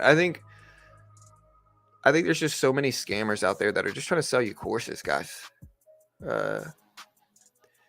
Again, here's the easiest way to put it is that, okay, you got a lot of these people selling you courses. If they were really making money like that, all they'd have to do is show you, they would have to show you their 1099s. They'd have to show you their broker statements. And again, if they're selling courses and they were just as profitable as they said they were, they would show you their broker statement every month, right? I'm not talking about somebody that decides to show you their broker statement 1 month out of a year, because what's probably happening in that scenario is they're just waiting. That means they were probably only profitable 1 month out of the year. And so they isolated that and said, oh, broker statement to show how profitable I am. But then the rest of the time it's just kind of silence regarding it. But if you were selling a course and you were really that profitable, you would show your broker statements every month, because that would be the best credibility you could ever give yourself. You know why you don't see anybody doing that? Is because people aren't as profitable as they claim to be. That's the reality of it. Is that if they were really making money like that, you would know. And again, a lot of people are just pretending to so they could sell you courses.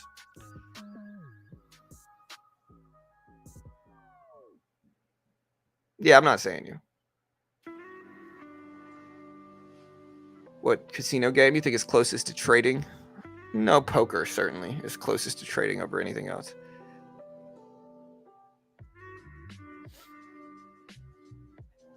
Phantom says, are you calling 1% big numbers? I'm calling 1%. If you can make 1% every day, that's 200+% a year. That's very large numbers relative to stock market standards.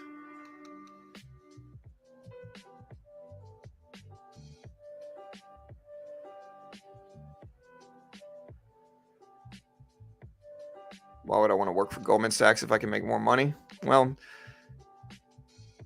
because you can't make more money than you would at Goldman Sachs. Again, Sergio, I think you're looking at it from a smaller perspective here, brother.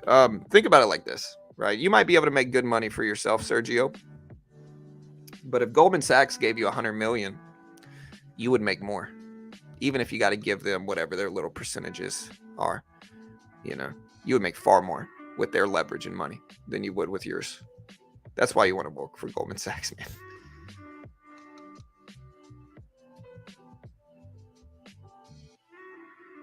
I don't know why the market's dropping at 7:30, man. I really don't know. I'm thinking about buying some stuff up if we get pullbacks. But again, part of me is just quiet because we do have CPI coming out on Wednesday.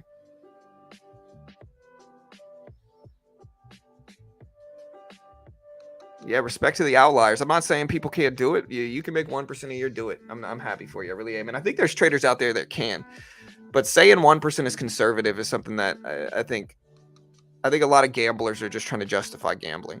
Because, again, I'm not saying you can't make 1% a day. Again, Triple said that he had a 50% accuracy rate and he calculated it that way. And that's fine. If you can do that accurately, again, That's great, man. I really am happy for you if you can do that, brother. I really am.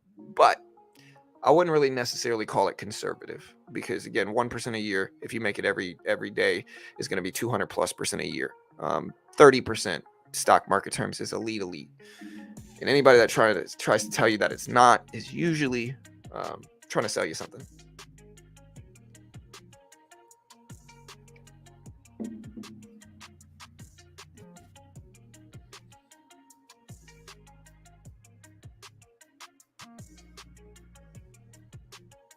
No, let's all be respectful, guys. Puppy, I don't know what you said, but yeah, puppy, let's not be disrespectful. This is a good conversation here.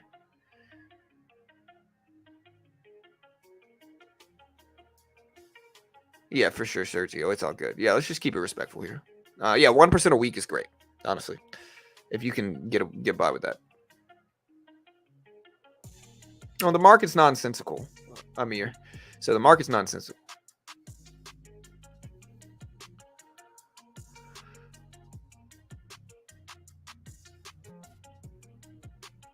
Top Step takes 90. How do you figure they take 20 to 35%? I'm not sure what you mean, Rainer.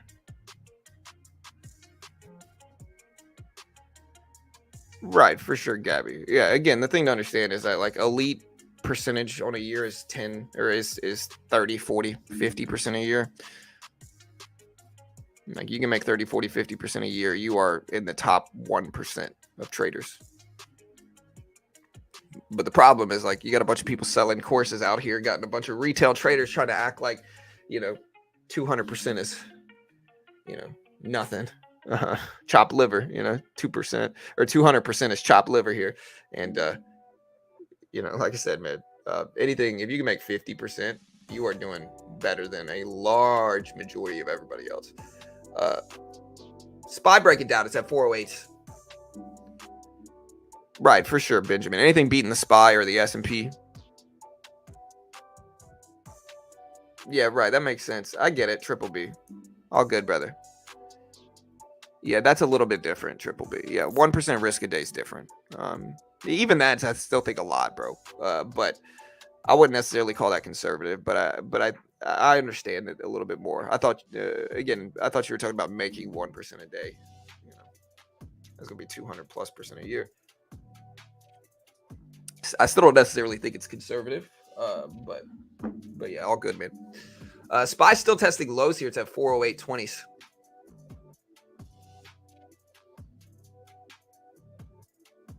Yeah, but I mean, Rainer, that's just a misleading way to put it to be more critical on them than again, they have commissions, but the commissions are from the platform, and so like you can bring the percentages in there and then use that to say they're taking more of a percentage, but that's just kind of trying to find reasons to criticize. No offense. I mean, you're gonna pay commissions on any futures contract, regardless of whether you pay it on Top Step or whether you pay it on the TD Ameritrade or wherever you pay it. You're gonna pay commissions, man.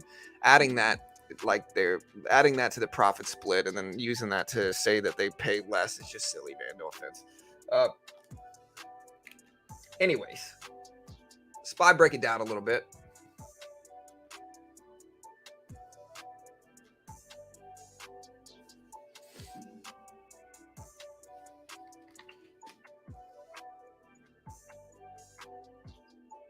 How is it misleading? It's misleading because every platform that allows you to trade futures is going to charge you commissions. Again, adding that to the profit split, like they're lying about their profit split because you have to pay commissions on futures contracts is, again, it's obviously misleading, man.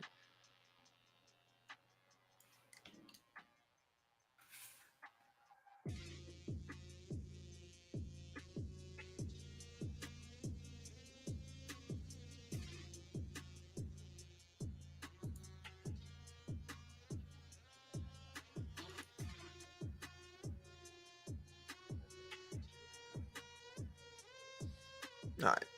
Do we want to buy Tesla right here? I kind of want to buy Microsoft, but I think Microsoft's just up a little bit too much.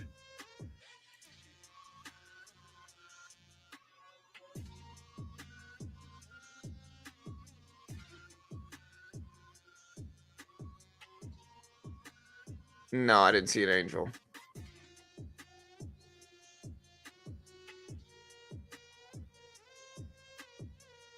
The estimated total pay for a trader Sachs is $335K a year. That's pretty solid. I mean, you got to understand the really good traders are making mil plus. The very bottom end are making probably 100, 110, 120, you know.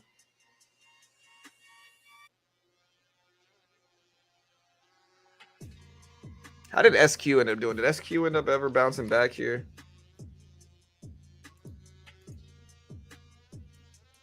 SQ at 66.80. So yeah, it ended up popping basically up to 70s.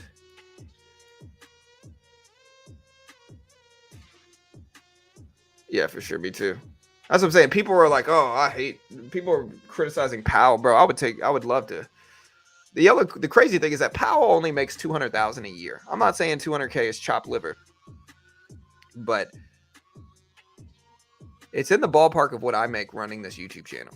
And so, to put it into perspective, that is for the job at hand with Powell. And again, I'm not saying I agree or disagree with Powell, but what I will say is that's a tough job. You get a lot of heat. You get a lot of people criticizing you. When things go well, they never give you credit for it. When things go poorly, they all point the finger at you. It essentially only you. So I don't think Powell gets paid very much relative to the work he's doing, man.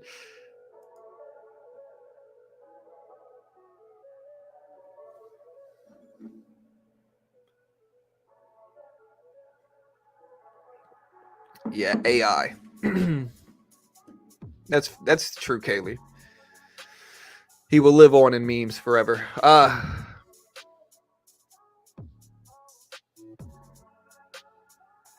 Yeah, SQ finally coming back down.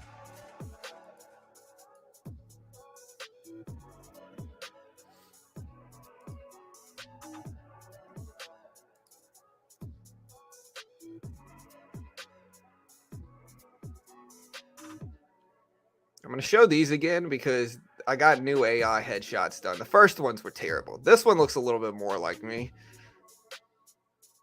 At least they fixed my hair. I think they made my beard longer, though, but that's okay. The problem is when they added teeth. When they add teeth, it just doesn't look right.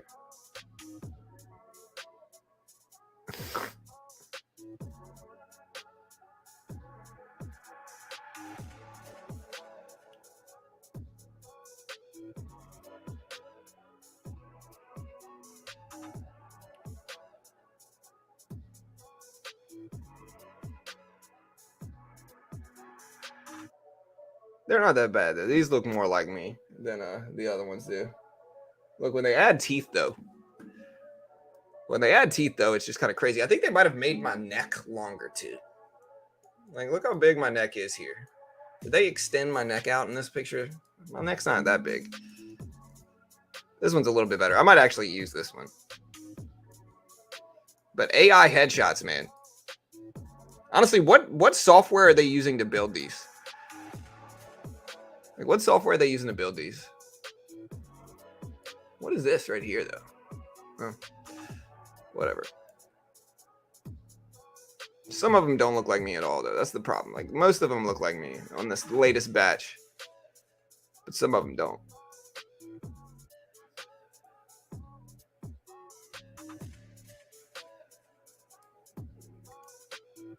You know? Like, so some of these look like me. But some of them don't. It's normal traders at Goldman earning 300 to 500 because usually only new graduates become traders. Yeah. Managers and stuff. Yeah. Kaylee, it's the future. Honestly, I sent them a couple pictures. But yeah, this is like the future, honestly. It really is. Like, I needed a headshot done because I just got my real estate license reactivated. And the last headshot I took, I was like early 20s. And it was like 10 years ago. I was early 20s. And I looked 12 in the pictures. Man, I looked very young. I didn't have a beard, you know. And so in that regard, like, it just, you know, nobody wants a 12-year-old looking realtor, you know. You got to be distinguished looking. And these are a little bit better. The first ones they sent me scared my kids because it didn't look in. It just didn't look like me. These are better though. The problem is when they add teeth is when they start looking crazy. This one I might be able to get away with it. Maybe I should have gotten a haircut first. But when they add teeth, that's the problem.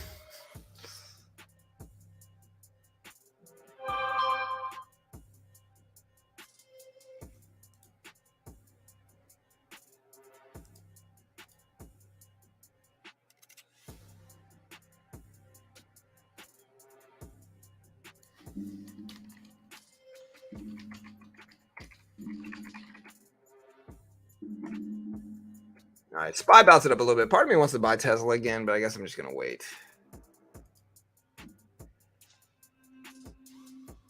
Oh, you'll get banned in a second. Yeah. Look like a car salesman? Hey, that's all right. Yeah, they're using something. I don't think how are they using Chat GPT though, Daniel?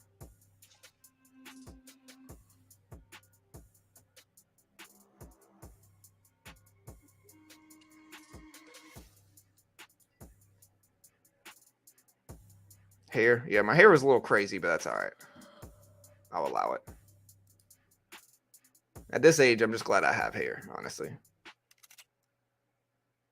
They did some where my hair wasn't messed up. Like, look. But again, the problem is like they removed my upper lip is the problem. So like, and then it's just like a big, and they just added teeth. And so they did some where my hair wasn't crazy, but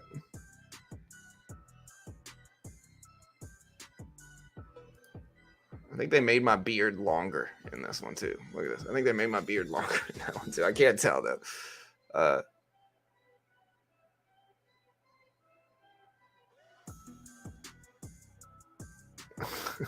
Some of them they added teeth, and they're funny.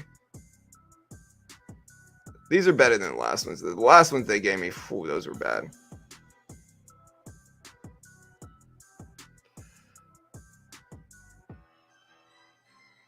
Some of these are solid though. Like some of these are acceptable. Like this one, I might use this one too. But all right, should I buy Tesla? Name some stocks to buy. I haven't been swing trading anything. We do have CPI coming out, and so we do have CPI coming out, and so the only reason I'm a little hesitant to buy up stuff now is because CPI could wildly influence everything. And CPI comes out Wednesday, Fed minutes Wednesday, PPI Thursday, jobless claims Thursday, bank earnings Friday. So we just got a lot of stuff going through. We got a lot of stuff coming out that will influence the market heavily. That's the only reason I'm hesitant, and I've been hesitant for the last couple of days to or the last couple of weeks to really add some size into this stuff, because again, there is a chance that these things just wildly influence the market and drag the market up big or down big. And so with that, I'm a little bit more hesitant to buy up anything like major with regards to like blue chips. But again, if you got some stuff that you think is cheap right now, let me know. I am certainly going to consider anything.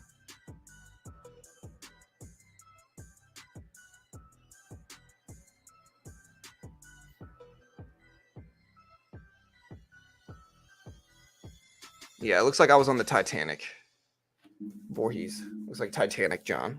It looks like Jack/John.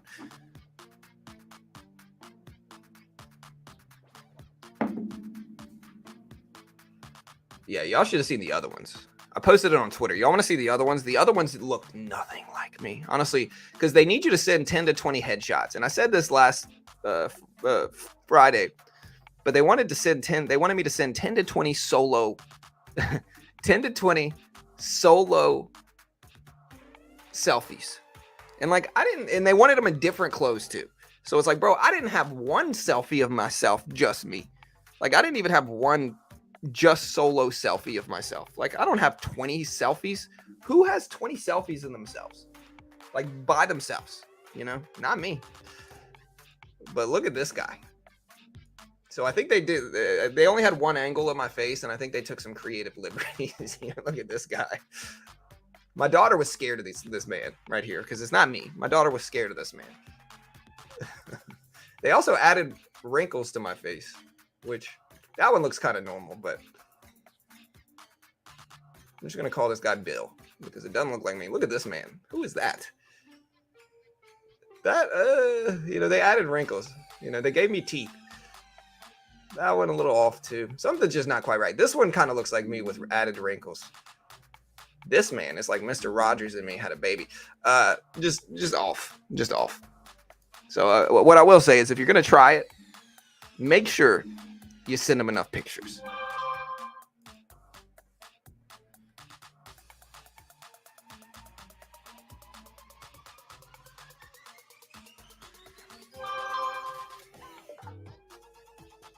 Yeah, I mean, Rainer, listen, man, we're not just going to keep criticizing. They're a sponsor of mine, man. Listen, if you don't like them, that's fine. But, like, we're not just going to sit here and criticize them all day, bro.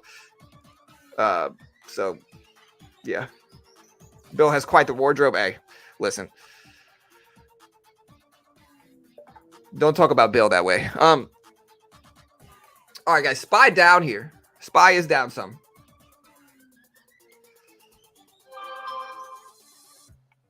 Yeah, right. If I put that, clients will think they got catfished if I put Bill up there on my profiles. If Bill was up there and then I showed up, they're gonna be like, "Who the F is this guy? Where's Bill at?" But yeah, Friday, guys. Friday we had unemployment non-farm payroll data come out. Lower than expected all the way around.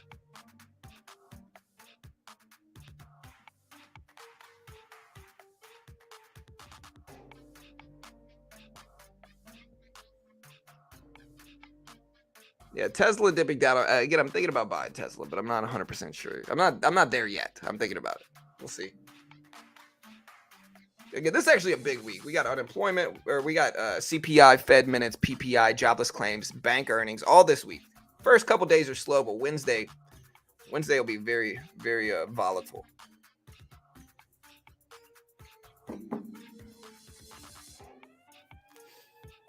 Market's dumping down a little bit. Look at the SPY drop here.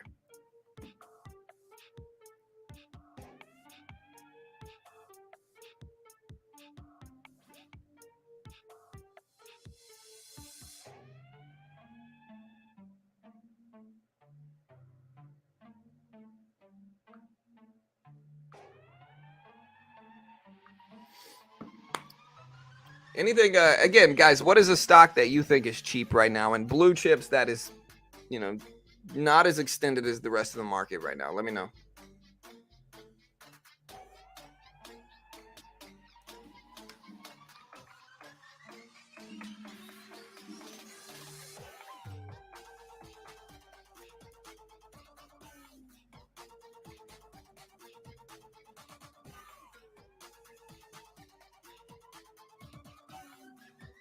All right, guys, Microsoft at 290s. Microsoft at 290s. Nvidia is up so much over the last 6 months. I'm skeptical of that one too. I mean, the problem with Nvidia is simple. It's just up so much right now. It's at 268s, 270s.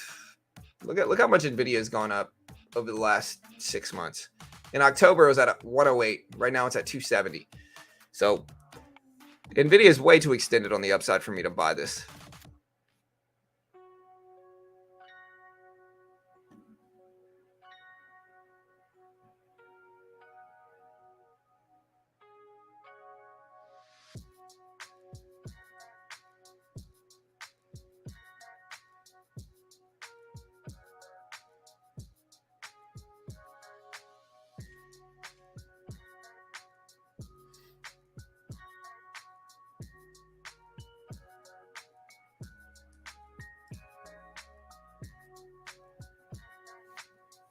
It's been holding. It has been holding, but I'm in terms of like in terms of a dip buy, that's just a little bit scary. China Tower Corp limited pop 40% is due for a major pullback. Take a look. CH Yeah, but dude, this thing is the obscure of the obscure. It's OTC. It's just not my style, man. I'm just incredibly skeptical of it. I think most of these are just really, really sketchy. Maybe they do something, but a lot of these are just going to end at zero, and so I'm just not buying that. Sorry, brother. You said a swing trade? Well, yeah, but even with swings, man, Nvidia's just too extended. I'm not really one to buy up stocks for swing trades when they're super extended on the upside. Again, I prefer to pull back I prefer a pullback to buy up um, rather than something that's up so much. Like Nvidia is up so much over the last 6 months; it's just too high up there. A likelihood of a pullback, you know, is pretty up there. I think with regards to Nvidia because it's just up so much. And so eventually it's going to pull back and correct a little bit. And it might keep going up after that. But I don't really want to buy it up now. I think there's just too high of a chance of a correction or pullback here. And again, we'll wait for CPI. CPI is going to influence stuff too. I'm a little bit of everything, man. I invest, I trade, I swing trade, day trade. I'm probably better at swing trading over everything else. So like I probably make the most money swing trading over day trading. But I day trade as well. We're really, in terms of this channel, we're an economic release channel. And so we cover economic data, economic releases. We day trade at the open, we swing trade, we invest. Again, I'm green on the year swing trading and I guess day trading on TOS. So we're doing all right.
All right, so yeah, it looks like it was a good thing I sold Tesla, and maybe the dude was right that told me not to buy it, but I don't mind this pullback. Maybe it'll give me a chance to buy up something. The only problem is like CPI day after tomorrow. So even if I bought a swing trade now, I wouldn't be able to hold it for very long.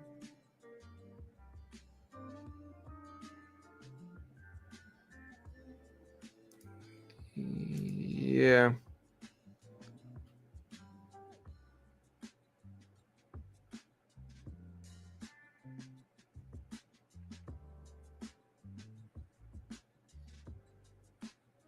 Yeah, Rainer, I mean you're banned, dude. The reason you're banned is because number one, they're a sponsor of mine and you're just trying to cast doubt and put up negative like press probably because it would rub me the wrong way. And so anybody that does that, you could say, oh, freedom of speech or whatever it is. None of that matters. It's my personal channel. I ban whoever I want, remove whatever I want. They're obviously a sponsor of mine. And again, Top Step is the most legit futures funded program in the world. They've been around for over a decade. They pay out millions of dollars every year. They fund thousands. If the criticism was legit, then it would be one thing. But to what Rayner just did here was he basically said, hey, number one, I'm going to put this out there. Any platform right now is going to charge you commissions for trading futures. Any and every platform you ever try to trade futures on is going to charge you commissions. What he just tried to do is he said, hey, Top Step doesn't let you keep 90%. They take 30%. Maybe you're trading a bunch of micro contracts and you're just eating up commissions, which is going to happen on any platform. But adding that and acting like it's Top Step that's just being shady and taking extra money is silly, man. Top Step lets you keep 90% of your profit. Yes, they're commission when you trade because there's commissions anywhere you trade futures on, man. But using that and acting like Top Step is just lying about their percentage split, it's just silly. It's not a reasonable or sensible argument, and it's just you trying to be, weird. And so with that in mind, if you want to trade and day trade The easiest way to do it with the lowest barrier of entry is Top Step. Top Step, what they do is they give you a demo. And if you can hit the target on that demo, so they'll give you a paper account. There's no PDT in futures. So you can day trade, you can short, no PDT in futures, right? And you can essentially day trade the SPY or the S&P 500 in futures, which is called the E-mini. It's called the E-mini /ES. If you look at it right here, it's the same thing as the SPY. And so when I trade these big economic releases, a lot of the time I'm trading the futures contract, the E-mini.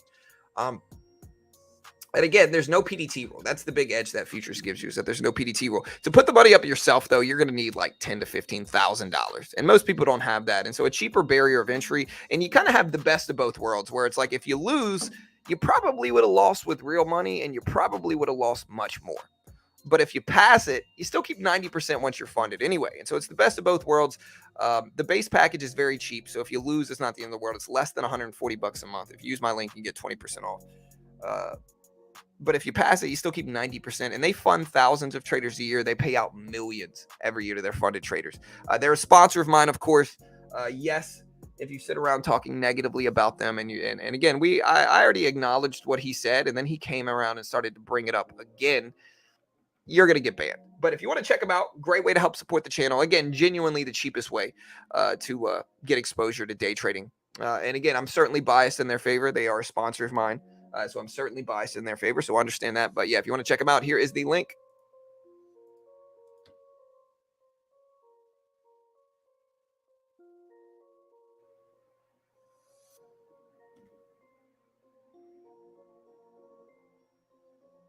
Hey, thank you, brother. Hey, thank you, Fonz. Yeah, man, that's kind of how it goes. Yeah, that's all it really is. Like, you got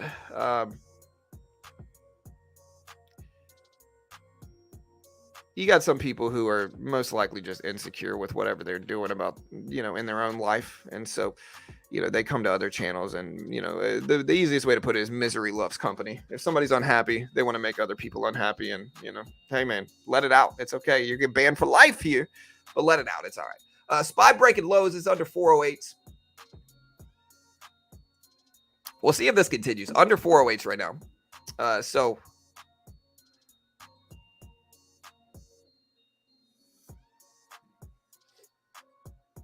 let's see what our poll did. We did a poll here, and we asked people, does the market end green today? 53% say yes, 47% say no.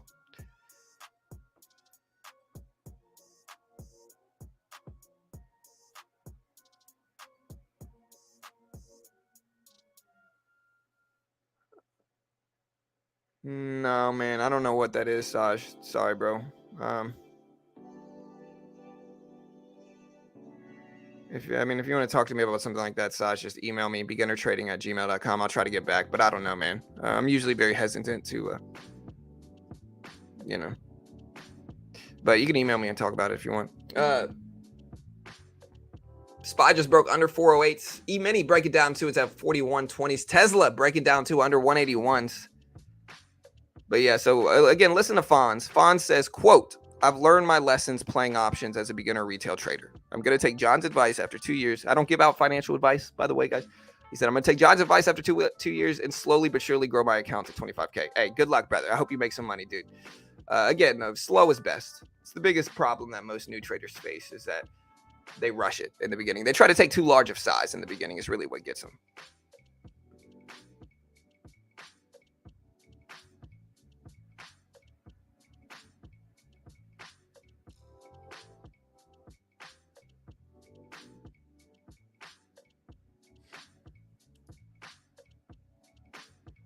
Rug pull is coming, and what? What is going to get rug pulled?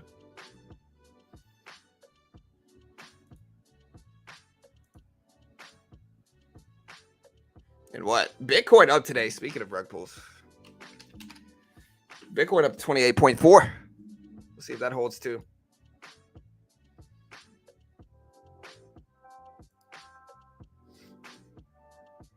Still in the AI boom? Yeah, maybe.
right, so market's still breaking down. Do I want to buy into this? Again, give me some stocks that you think are cheap to buy.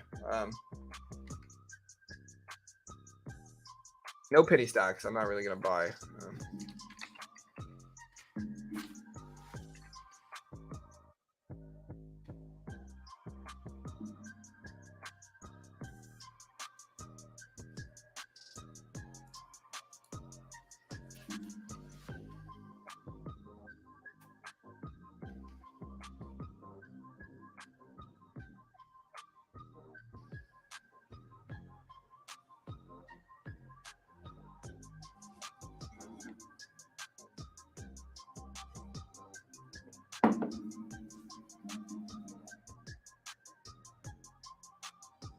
We're trying to hold here for the E-mini, but yeah, you can see the SPY E-mini breaking down. We can also look at the Q.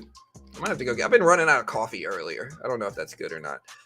Might have to start drinking more coffee here today, team. But yeah, Q break it down, SPY break it down, Tesla break it down. Anything? I see SQ moving back up a little bit. Again, Microsoft too extended on my for my taste. Nvidia too extended for my taste here. Tesla's down some, so I don't hate it. Google up to 110s, basically. Disney's still down, but it's not quite low enough for my taste here either. What do you guys think?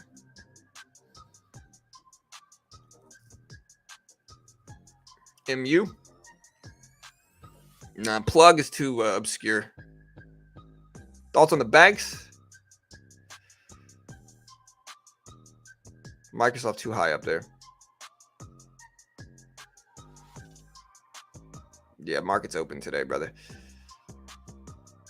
I trade large size and tight stop losses. The reason why I'm profitable is only one. I take profit at a higher rate than I get stopped out. I learned that size doesn't matter. Having an edge is the core. 100% Mads. But I guess it depends on how big of an edge it is, bro. If you've got a very small edge, okay, here's the easiest way to put it. All right, like the easiest way to put it is to understand blackjack odds, right? Odds in blackjack is the easiest way to understand trading odds. Okay, it really is. Like these odds, all right, so just listen to what I'm saying, all right? So in blackjack, right, if you're counting cards in blackjack, you have a pretty profound edge in blackjack. You know, you got a decent edge.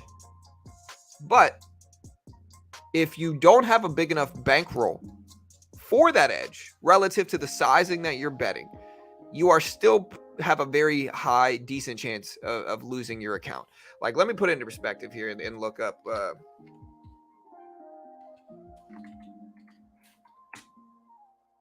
All right. So to put it into perspective, let me find this here. Okay. So if you only have 200 units in blackjack, right? So if you play perfect blackjack play, standard rules in a 1 to 12 bet spread, if you have only 200 units, unit meaning like 200 like standard bet size in your bankroll, right? And think about this in trading terms. If you have only 200 units, look at the market dump here, guys, down to 407 right now. Break it down to 407. But if you only have 200 units, you've got about a 40% risk of ruin. So you have 40% chance that you're going to lose all your money. You know, like you might make money for a small period of time or lose money or off and on, but eventually over time, you've got a 40% chance of losing your money. If you have 400 units, the chance of losing your money goes down to 20% risk of ruin, right? So if you have 400 units, 20% chance of ruin. 500 units, it goes down to 10%. If you have 1,000 units with the same bet size that you're using with 200, you've only got a 1% risk of ruin. And so the point here is that the larger the bankroll, the safer you are, you know, relative to your account size with trading. You know, so again, the more money that you try to make per day, the larger the likelihood that eventually, and you might make money for a small period of time, you might lose money, you might make money for 6 months, but then boom, it's over. You know, and so that's the point, is that in the end, you really should be trading small relative to your account size. If you want to have the lowest chance that you're going to destroy your account, you got to be trading small relative to the account size. And so in that regard, size certainly matters over anything else. And you might have the best system ever. You might have the best strategy ever. In that regard, size certainly matters for trading. And I'm sure there's some innuendos there. But But yeah, that's the way you got to look at it, I think.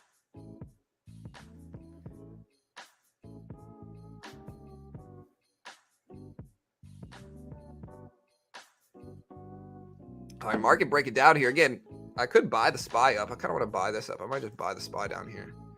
You know what? I'm going to buy the futures contract of the SPY. If I can hurry up. No, we'll buy both. We'll take 25 shares down here. Maybe 50. We'll go ahead and take 50 shares. All right, we're in 50 shares right now. 50 shares of the SPY. We'll see if that works. Here, we will also try to trade futures. All right, bear with me, guys. Get this out of the way. Gotta let this heat up a little bit.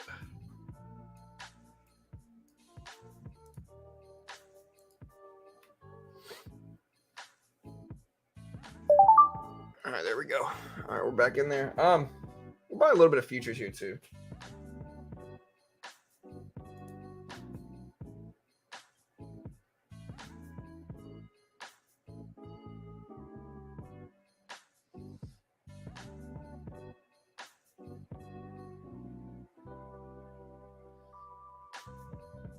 Market has broke down a lot this morning.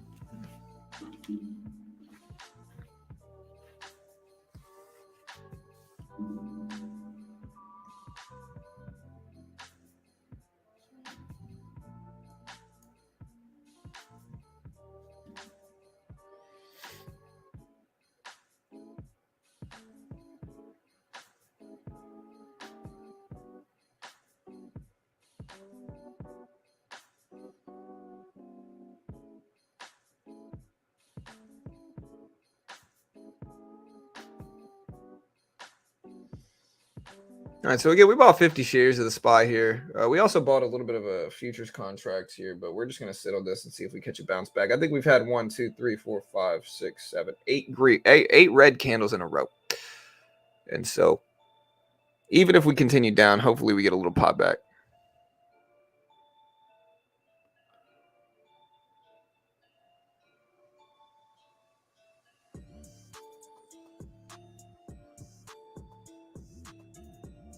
Yeah, catching a falling knife or whatever they want to say. And that's all good. Like I said, I'm just betting it off of extension. Maybe we keep going down, but generally the more we drop, the bigger the chance that we're going to do a small, at least correction pullback. Not always though, of course. And so we took 50 shares, which is pretty small size. Again, we made a good amount Friday, so we got some money that we could risk. It's all good.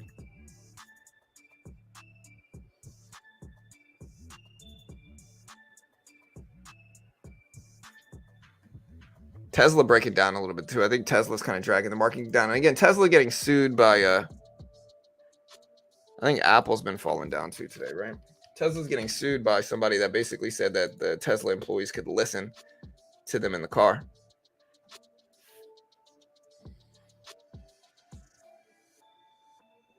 Google? What about Google, Joe? Google up to almost 110s, very strong. Down to 107s now, but it's been pretty strong today.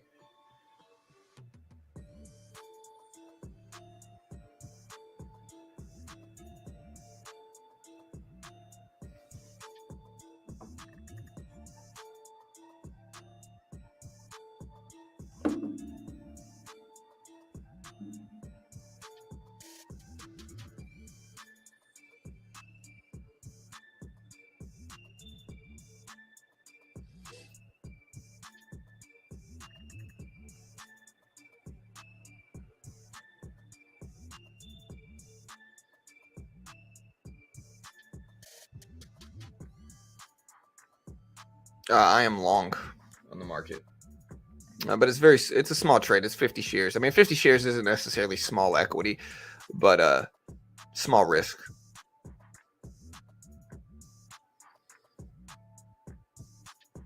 And we're pretty flat right now, so we're just going to give it time for maybe a rebound. Ideally, I'm looking for like this right here, but who knows?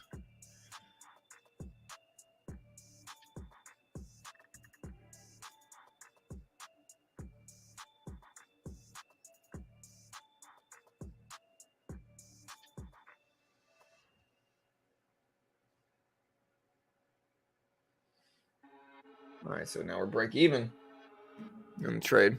We'll give it time to bounce back, but again, generally extension plays a factor. People always talk about don't catch a falling knife, and I understand the logic, but like I think you have to play it off of extension too. Like I think that means the most with like penny stocks. Like trying to catch a falling knife penny stock is sketchy because most penny stocks will just keep going down indefinitely, and it doesn't really matter.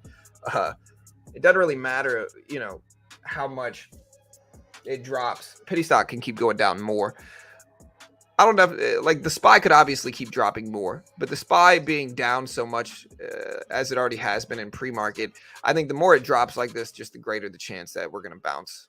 So I don't mind taking a little small bounce trade and see if we can catch some momentum back up. Originally, I tried it with Tesla, but of course, that did not work.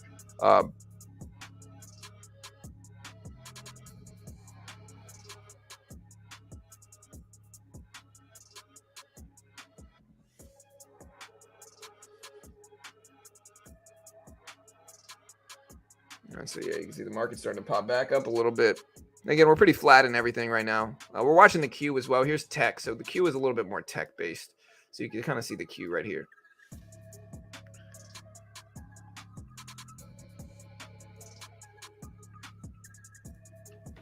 All right, flat.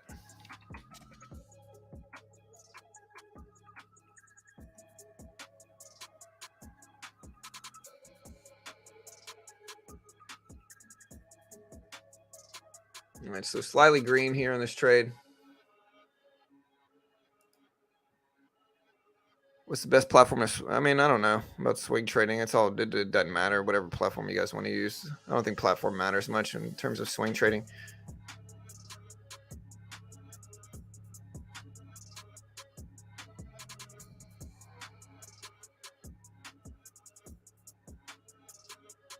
We're actually green on our futures trade. Flat on this one.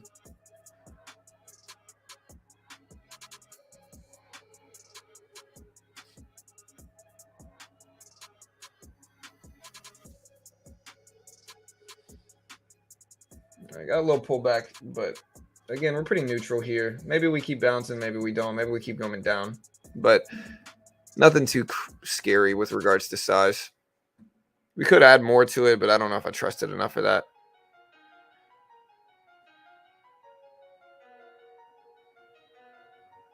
Oh yeah, the market's certainly red today for sure.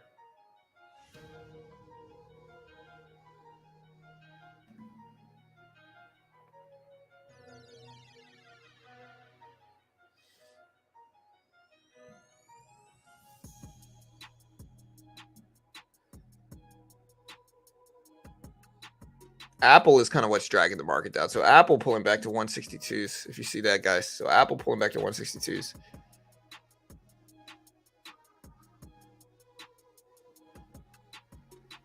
I can put the dollar index up if you guys want. So there's the Dixie. Dixie's been flying up today. And again, kind of as you, what this shows is that the market's kind of fearing inflation. Dollar index goes up, market drops. Dollar index goes down, market goes up.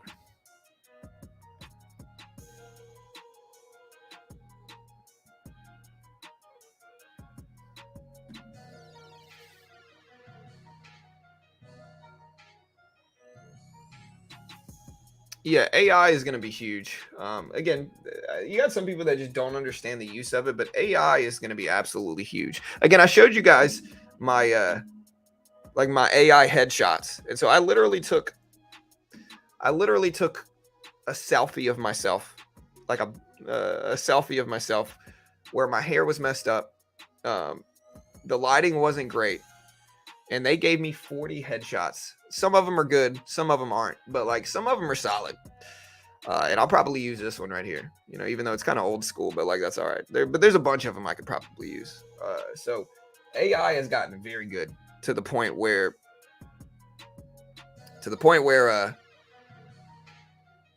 you know, it's gonna change productivity and work as we know it. Is what it's going to do. It's going to completely change productivity and work as we know it, and it's going to influence everything else. So again, it's going to influence productivity more than anything else. Like it's going to make the way people work different. And it already has, and it certainly will with programming for sure, with a lot of different, you know, aspects of it. Everything's going to be automated now. to where headshots, again, you don't need to hire, like, photography might be, I'm not going to say it's a danger, but I certainly think people are going to use conventional photographers much less. I mean, I still think people are going to use them, but yeah, I think they're certainly going to use them much less. Hey, thank you, Lisa.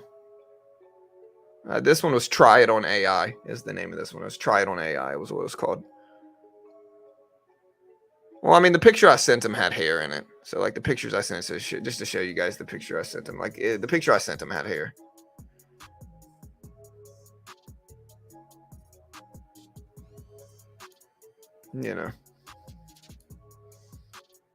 But, like, these were the pictures. But yeah, so.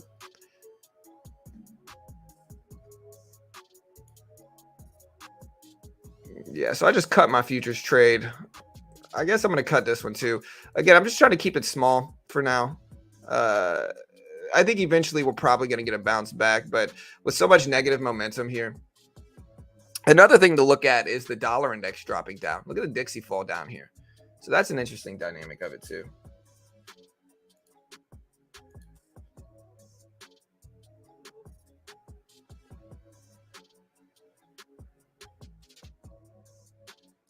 Maybe the dollar index will influence a pop here or something.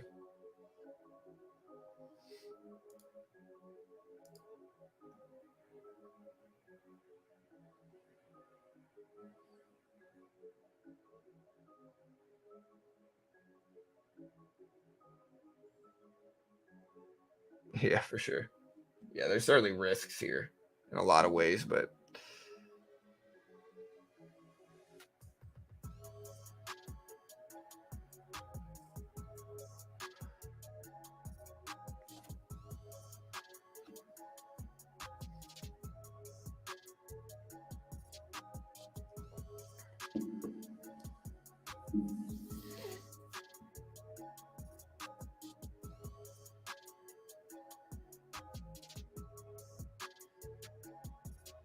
yeah, this bounce back short's probably working really well. But yeah, AI, I think, is obviously, I think over the last couple of months, I think if Microsoft shows you anything right now, it's that AI is very good at this point in time. I understand the people that are skeptical of it, but again, I think some people are being stubborn with regards to like what, like their look at AI. I think AI is obviously very good now, and it's certainly changing the way we do things. Again, the easiest way to put it is like look at AI headshots, look at AI images. Like it's gonna change productivity, especially online productivity. Again, you got full on social media pages that post AI pictures instead of having to go out and photograph different things. They just have AI do it now, and so it really is going to change productivity.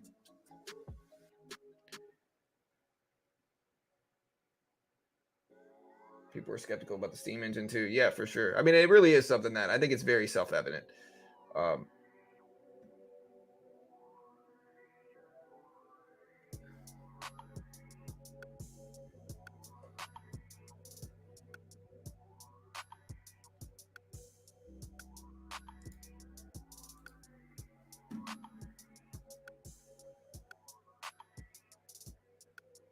Question is, how do they make money? What do you mean?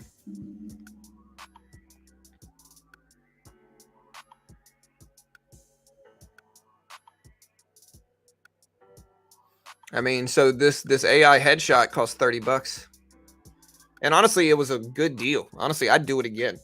Paying $30 to save me the time and energy of having to change and get dressed into multiple outfits and have a photographer come out and do my hair and all this stuff.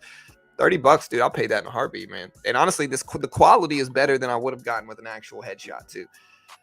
And so again, like it's good quality. Y'all should have seen the pictures I sent it. The pictures I sent it were not like I had a hoodie on, so impressive, I will say.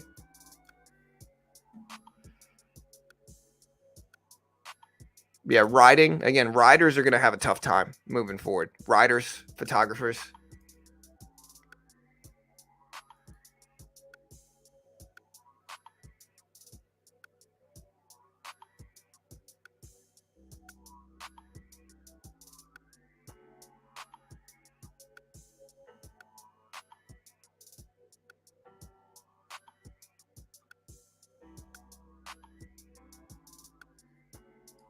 Yeah, writers and photographers are going to have the biggest problems.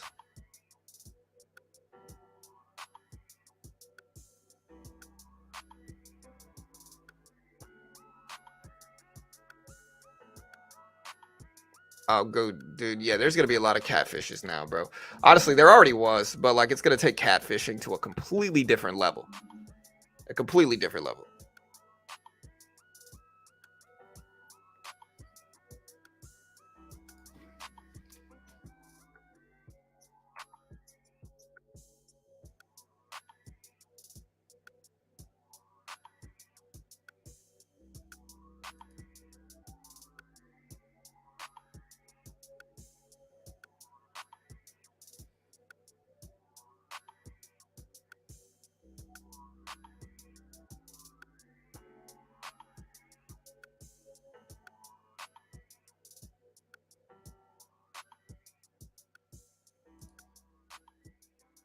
All right, so we're just kind of waiting to see if we get a bounce back. Again, we've taken relatively small size so far.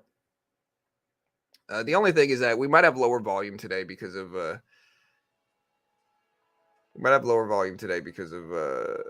yesterday being Easter.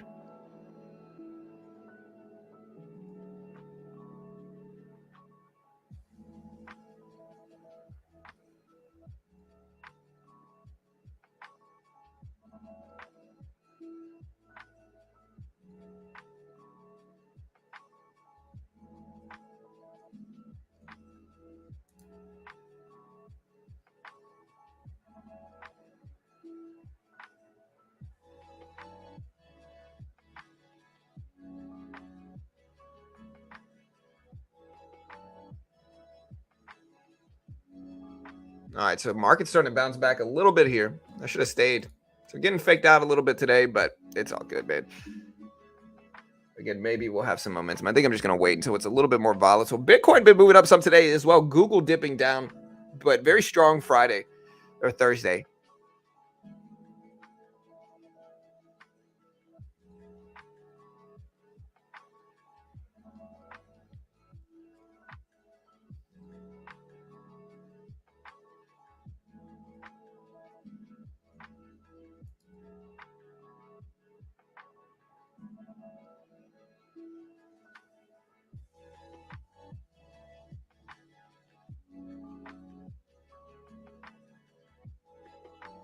All the way back up to 407.04s. Tesla bouncing at 180, maybe here.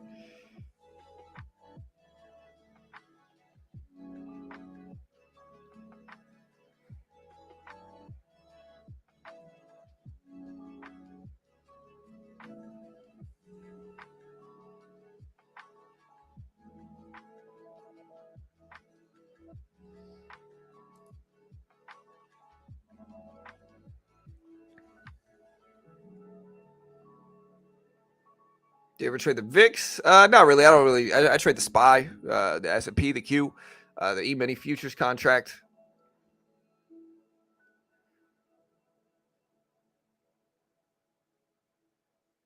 Yeah, I'm sure happens. No offense to that, but I think she'll probably lose more and more work as time goes on because again, we just don't need graphic artists as much anymore. Unfortunately, with technology basically improving, we just don't need graphic artists anymore. Even writers, though, Nando's. I mean, listen, there are like writing. I'm gonna be honest. I think nonfiction writing is basically over with. You know, I think right now we're not quite there, but I think nonfiction writers are basically done. Um, I think nonfiction writers are basically over. I don't think nonfiction writers are going to do anything necessarily over. I think they're in trouble. I think they're going to keep struggling. I think, yeah, again, I just think nonfiction is really in trouble. I think fiction will always have writers there to do it. I think you need a little bit more creative of a mindset, but nonfiction, you know, I think digital art a lot of the time as well. I think a lot of digital art will be outsourced wholesale, and you know, they're just going to have AI do it now. And so, yeah, it's an interesting time. I don't know, man. I think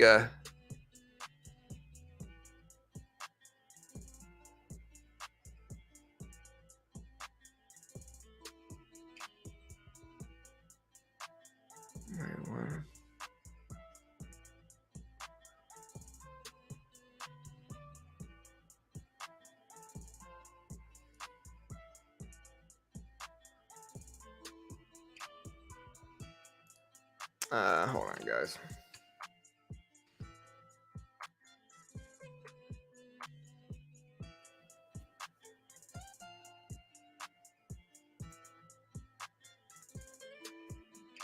Horses, man. Hold on. Let me ask DS this. Did you just insult DS's son for what, man?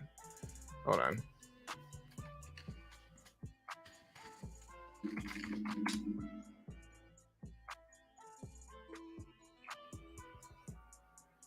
I'm trying to make sure I heard this right.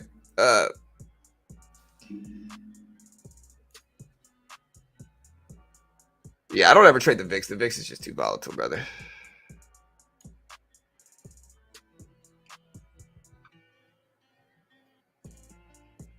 You said, quote, DS, your son is lying. He's not that smart from what you described, end quote.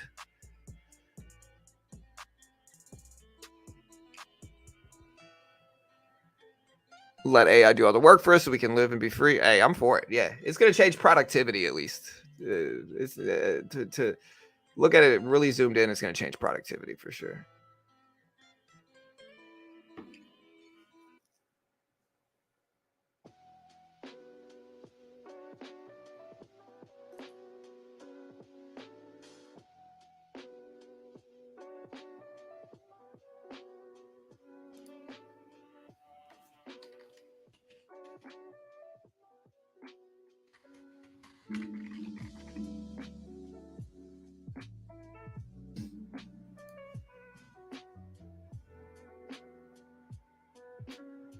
Yeah, what do y'all got? What do y'all's plan today in the market here?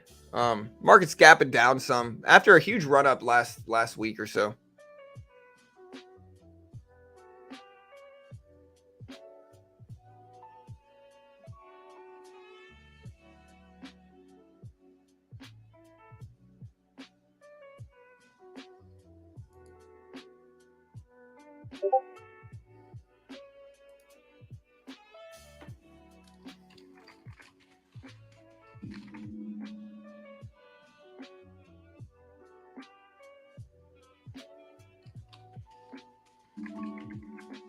Okay, got you. Yeah, man. I mean, like again, I kind of recognize the way. Sometimes I think people want attention, and like when I don't give them attention, and most of the time it's because they behave a certain way that acts like somebody I've already banned here, who is just kind of like socially. It sounds like they struggle a lot with like social interaction, and they don't understand why they can't say the things that they say. Uh, And so sometimes I think they just need attention, and then they lash out and they say disrespectful things, and then they don't understand it. And so it's just kind of, I wanted to ask DS what he wanted me to do. If he wanted me to ban him, I was going to ban him, but I think it probably just ban him anyway. Sure, for the next couple weeks. Yeah, CPI will be interesting. CPI Wednesday, Fed minutes Wednesday, PPI Thursday, jobless claims Thursday, Fed or bank earnings Friday. So we actually got a lot of stuff going down.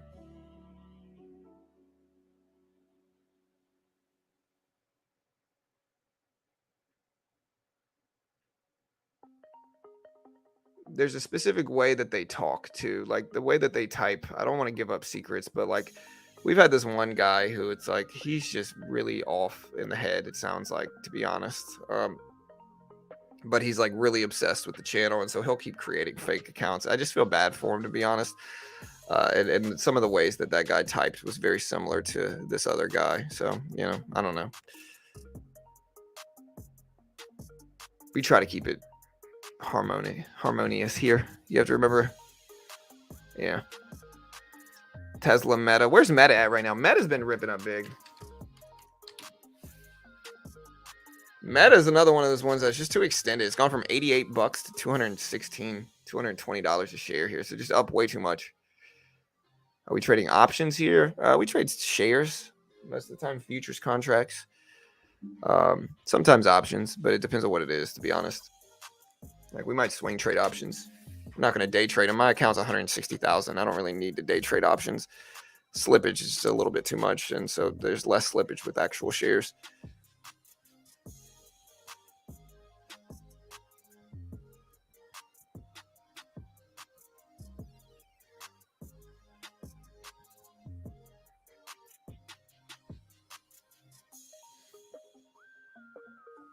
I'm really waiting for stocks to fall back from overextension.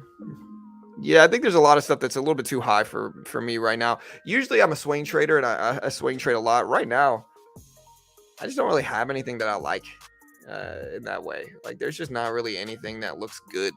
Like, I need something that's pulled back enough to where it's cheap, but that I'm confident enough long term to where I can just hold it long term if I need to. And so a lot of the time I'm looking up like daily charts, and Nvidia looks too extended. Disney's looking okay. It's still probably a little bit high for my taste, but that's one I'm considering. Google is up there too. Microsoft is way too high up there. It's at 291.60s. Microsoft about to break highs of the year. So Microsoft about to go green on the year.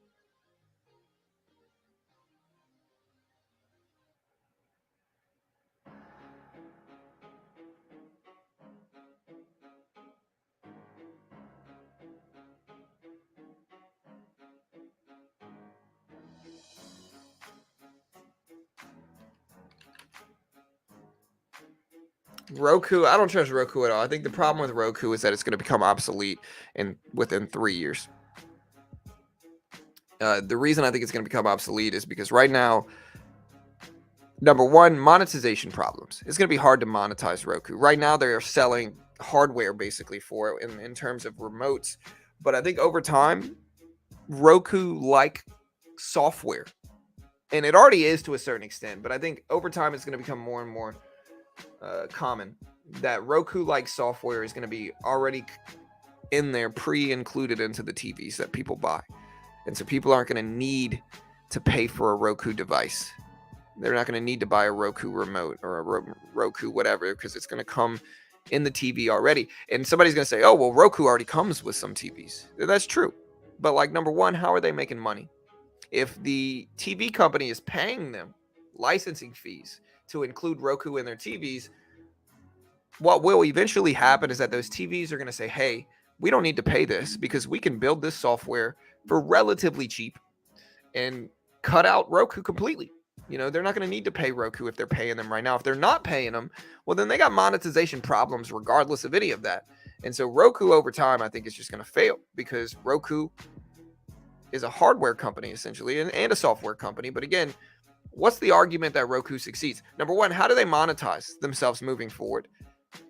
Where the TV companies, Samsung, Sony, they're just going to start building their own versions of Roku. And they already have to a certain extent. Again, I have a lot of Samsung TVs. They already have a similar thing to Roku out there. And so you can say, oh, well, Roku sells its own TVs and they sell their own hardware. Sure, but they don't need to because software is good enough to be what a Roku is anyway. So that's the only thing about Roku is that I'm questionable about their long-term viability, if that makes sense. But maybe I'm wrong. I don't know. Chat, give me some arguments for it.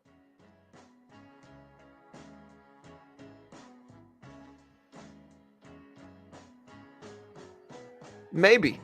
But again, if that I guess the point of this, Chris, is like they might make money from advertising revenue. And I understand that. But what happens whenever the TV companies cut them out and build their own versions of it? Where are they going to advertise? You know? And I get it, but where are they going to advertise if that happens?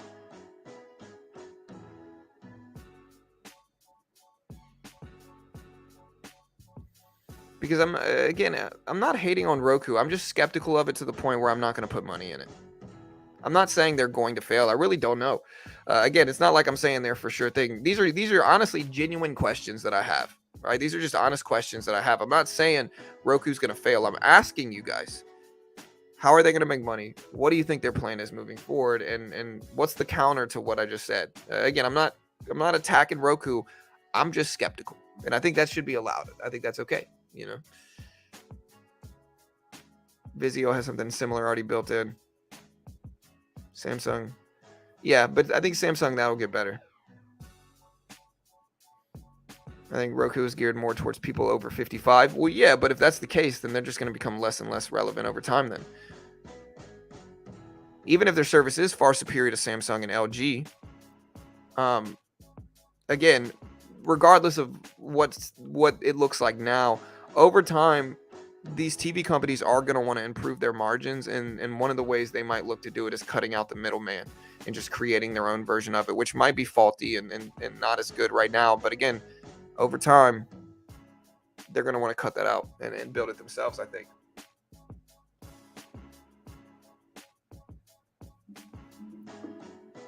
Where can I trade futures? Well, we're sponsored by Top Step. So if you want to check out Top Step.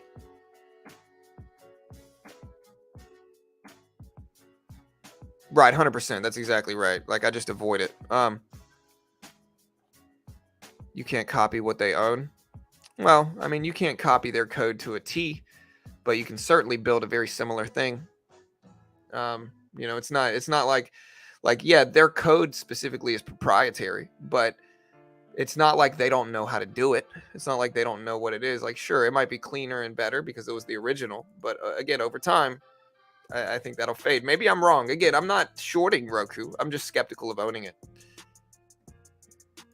And again, I mean, if you look at a weekly chart, I think that's pretty justifiable skepticism. Roku has gone, just to put it into perspective, Roku in July was at almost $500 a share. It was at $491 basically in July. Right now, it's at $64. So, I mean, that's a pretty big fall from grace. And I think the fall from grace there lines up with what I'm saying, which is just, I'm skeptical.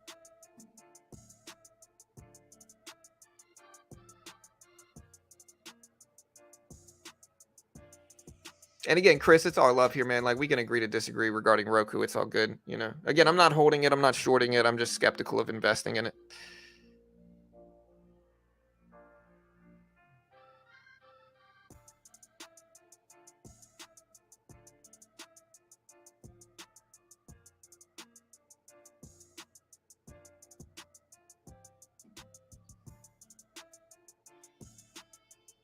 Yeah, all good, dude.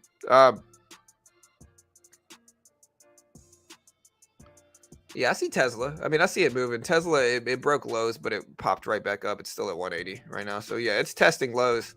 And maybe we break down. I'm not really holding anything right now. I'm just kind of sitting flat, waiting for stuff to happen.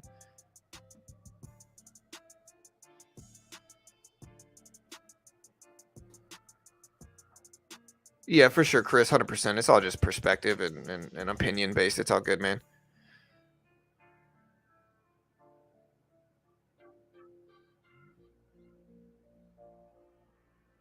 What big tech company is leading 10-point dump then pulled back within the past 5 minutes? Probably Apple, my guess is, Sam. Apple delivery numbers have kind of dragged the market down. If you look at Apple right now, here's Apple. It's at 162s. And so Apple has basically just pulled the market down this morning. Apple, Tesla as well. Tesla with a potential price cut going to hurt their margins a little bit. And Tesla's been cracking lows. Apple's been cracking lows all day. Those two tech companies are dragging the market down. Those are what's leading the market.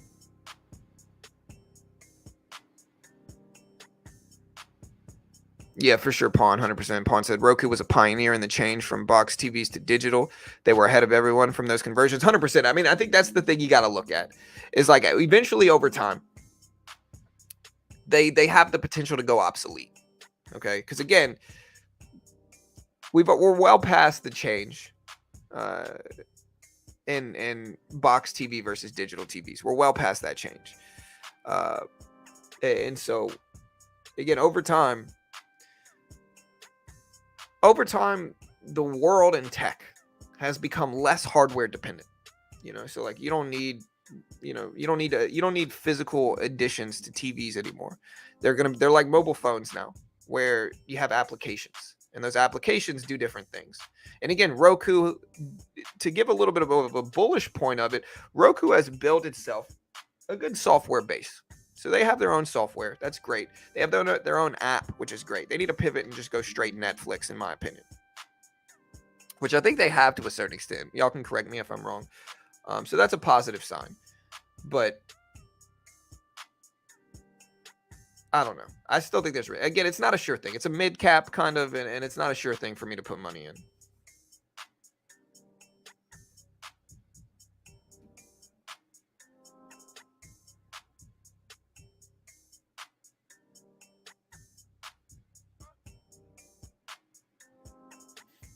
With that said, what's your argument for AOL is still around and nearly useless? Yeah, but it's not like AOL is a powerhouse right now. It's lost tons of money over the last, 30 years, 20 years. So, I mean, yeah, it might still be around, but so is Abercrombie and Fitch. So is Hollister, you know. So is American Eagle. Doesn't mean they're thriving, Over time, the chart's gone down for the most part, I think, right?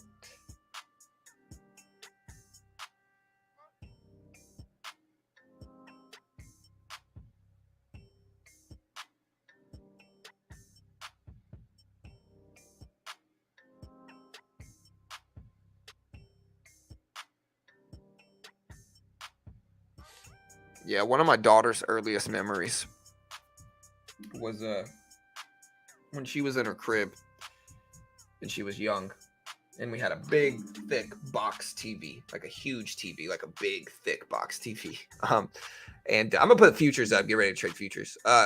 Big, thick box TV in her room, and she was watching. It was one of those built-in box TVs that had like a DVD player built into it, but it was still a box TV. And she was in her crib, and then we had like a movie on. It was like 9 o'clock at night, and she was just kind of falling asleep watching a movie or whatever. And we hear bang, and we hear her start to cry. And I run in there, and originally we were scared the TV fell on her. And so I look on the ground, and there's Maddie squirming around, crying. And so we got really nervous, and I like threw the TV off of her. And I started quizzing her. I said, "Hey, what's your name? How old are you?" And she was like 2, or 3. And so she was like, "Maddie, I'm 2, or I'm 3, or however old she was." Just to make sure it hadn't, done anything bad. It turns out that it didn't actually fall on her, though. It fell on the floor next. She had shimmied out of her crib. So she had escaped her crib, and she had gone and messed with the counter. But she says she still remembers it. She's 13 now, so she says she still remembers it. But yeah, it was one of those big box TVs, those big, huge TVs. Those things are dangerous, man.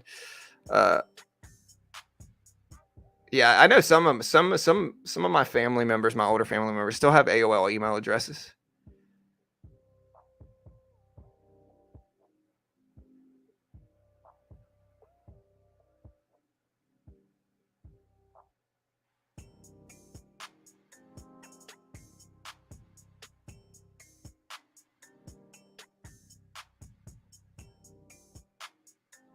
Yeah, we don't have any bots here, man.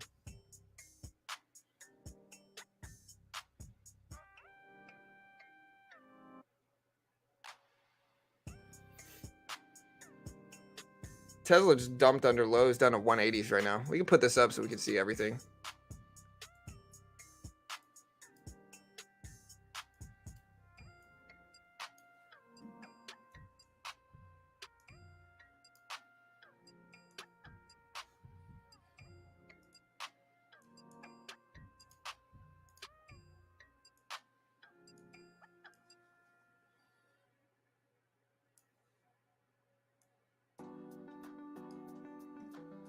Maybe Tesla up here, but yeah, Apple's kind of leading the market here. There's Tesla cracking under lows again, if you can see it.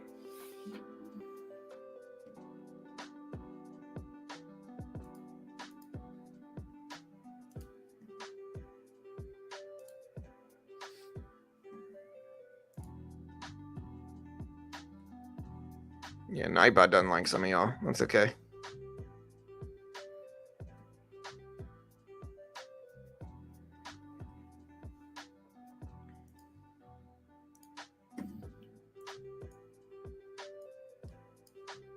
Switch this to the micro. And again, if you haven't already, check out TopStep. TopStep, funded program for futures. Again, the cheapest barrier of entry in day trading. Like a lot of day traders try to go cash account, or they try to do whatever they want to try to do, right? TopStep is the easiest way to get exposure to it. It's kind of the best of both worlds, where it's like they test your profitability. And there's tons of resources. You can build trading plans, and then it'll alert you if you follow or break your plan with Trader IQ. There's paper accounts with signups so you could practice on your own time. There's just a lot of resources, right? And again, the base package is only 130 something if you use my link. But what they do is they give you a demo. So they're going to give you a 50K demo at first with that base account. and they're going to test your profitability. They're going to give you a profit target. They're going to give you a max loss, and they're going to give you phases. So if you could pass their full list of testing, and I think you got to hit like 3K in profit without losing 2K or $1,000 a day, which is a reasonable 2 to 3 ratio, by the way. Once you pass their testing, they fund you 50 grand legitimately with a 90% split.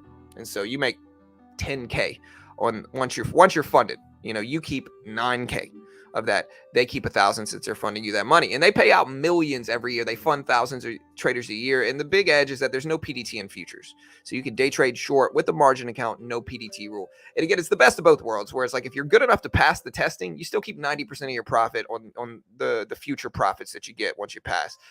If you're not good enough and you lose, you're going to lose much less than you would have if you would have put the money up yourself. Like most of the time, people would lose thousands and thousands of dollars if they put the money up themselves. And so it really is the best of both worlds in that regard, where it's like the benefits are almost the same, but the risk is much less. And it genuinely teaches you how to trade. They're a sponsor of mine. And again, I have my TD Ameritrade account's got about 160K. And so I'm a little slow with getting funded myself here. But genuinely, a great way to get started in the beginning. Great way to, if you don't have as much equity as I do, genuinely useful for traders. And again, in my opinion, it's kind of the best of both worlds. Yeah, I think the PDT rule is ridiculous. But it is what it is. But yeah, you can check out the link right there. You can also check out the link in the description if you're interested in it.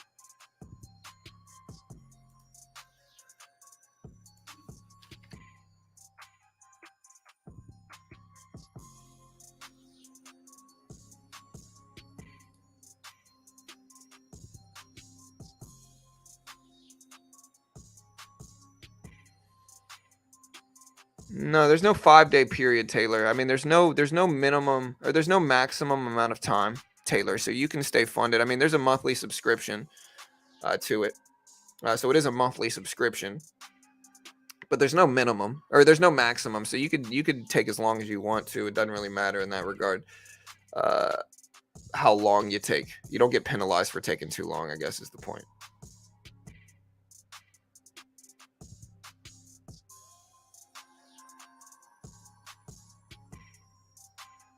No, I haven't seen them, Chris. What do they look like?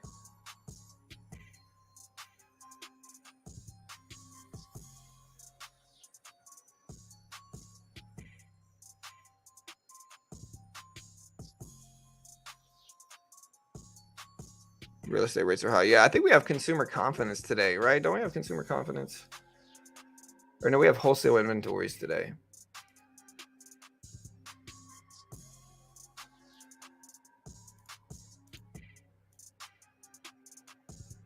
No, we do have wholesale inventories.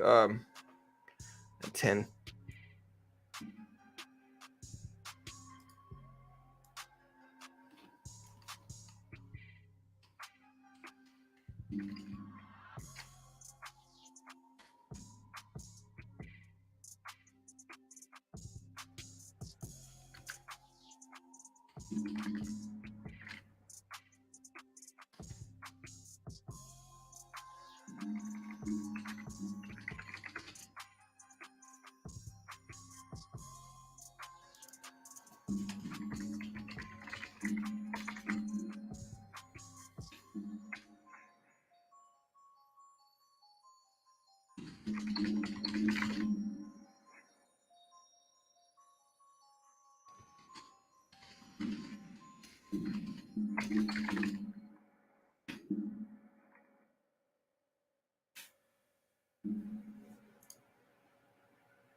All right, so yeah, micro E-mini moving up a little bit here.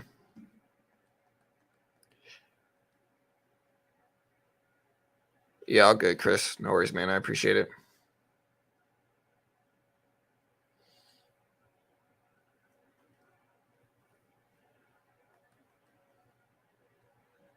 What influence do Friday's figures have on today's market? I really don't know, man. I really don't know what we're going to get today.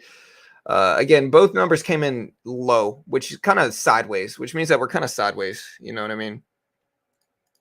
So it's like both the numbers came in light, which again means we're probably a little bit sideways leading up to this. And so I really don't know what we're going to get in that way. Who knows if it'll be good, bad, or not. But mixed results. So I don't think it's going to move the market a ton. I think the rest of this week, we just have a ton of economic data coming out. Today and tomorrow are kind of light, but all the big data starts to show up this week. So that's good. We got earnings season starting up too. So just a lot of stuff happening now this week. It's been a slow couple weeks here. There's not really much stuff going on, in all honesty. Maybe tomorrow we might have some stuff, but I think tomorrow is pretty light as well. Let me put the music back up here.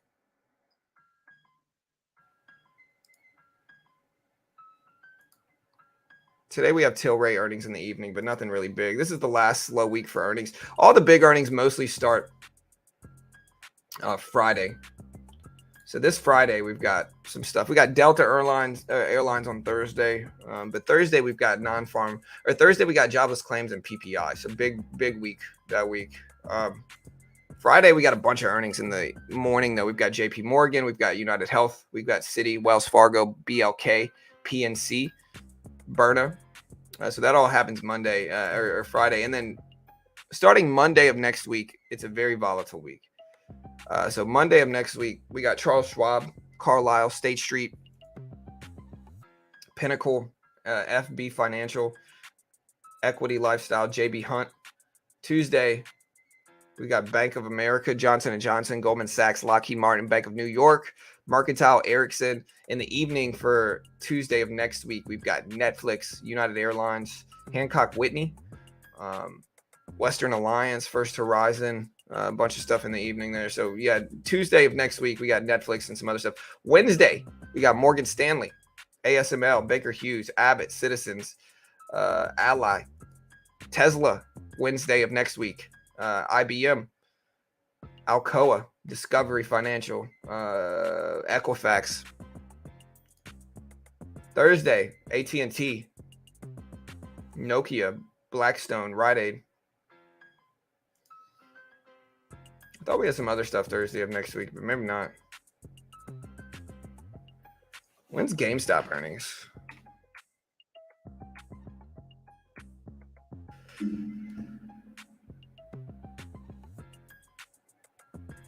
Wait, when was GameStop earnings? I missed them.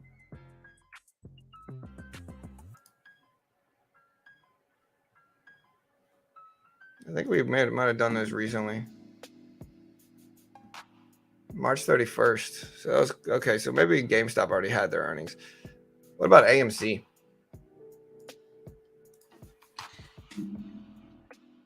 AMC's in May, so we still got about a month for them. Starting to move up a little bit. We still got about 20 minutes, guys. 20 minutes.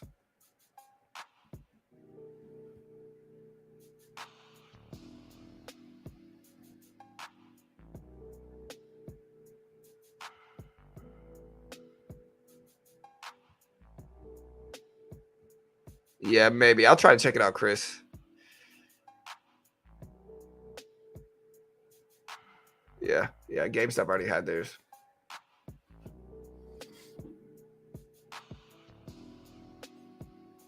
And we'll try to day trade today a little bit, but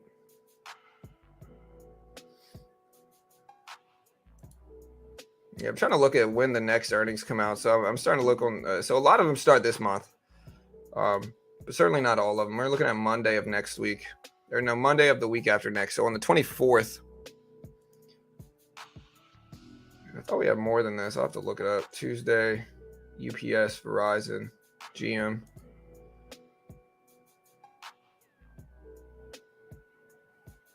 Wednesday. The big ones are like the biggest earnings report is probably Tesla, followed by like Apple. Microsoft's pretty big too. Meta is on the 26th, Thursday. Snapchat, Intel. Okay, we can cover this Friday. Let me see when Apple is. Market's kind of sideways right now. You can look at it. Apple is May 4th. Amazon, as long as they don't do them the same day. Damn it, man. Why do they do that, bro? They do Apple and Amazon the same day. Why? Like, what's the purpose of that, dude? Like, why would they schedule those the same day? Microsoft, April 25th. All right, so Microsoft is on the 25th of this month. last year or last quarter was the same too, man.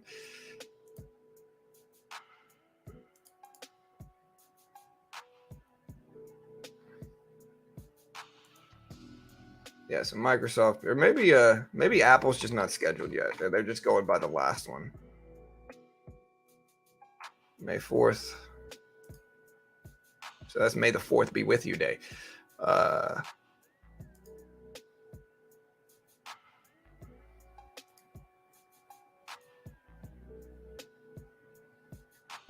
Oh man, Google, Amazon, and Apple all same day, bro. They better not, dude.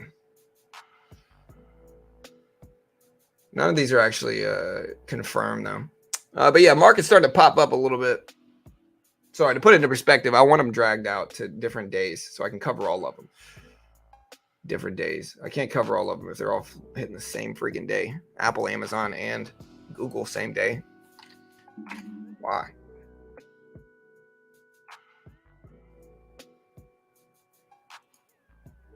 The good thing is that none of them are actually confirmed. I'm hoping they're going to switch it up. Let me check the site.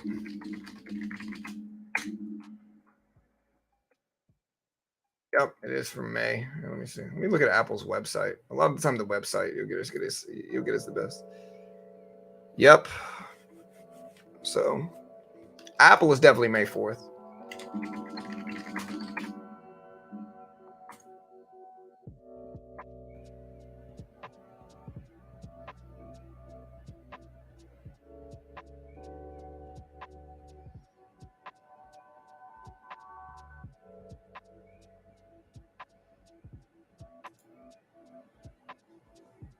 Google hasn't announced theirs yet.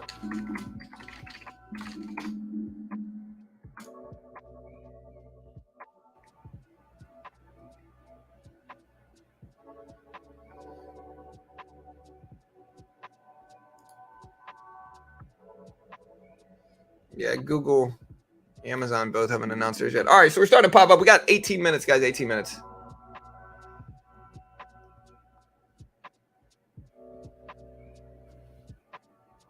No, I don't know if Apple's going up or not.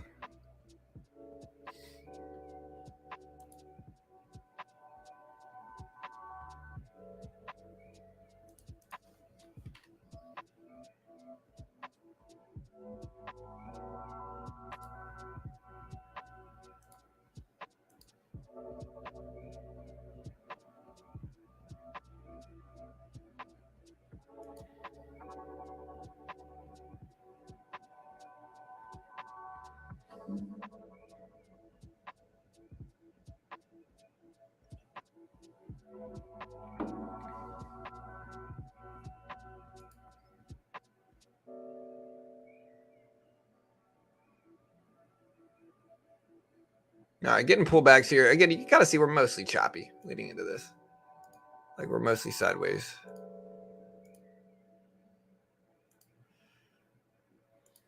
We got a little bit of a downtrend that we can draw here, but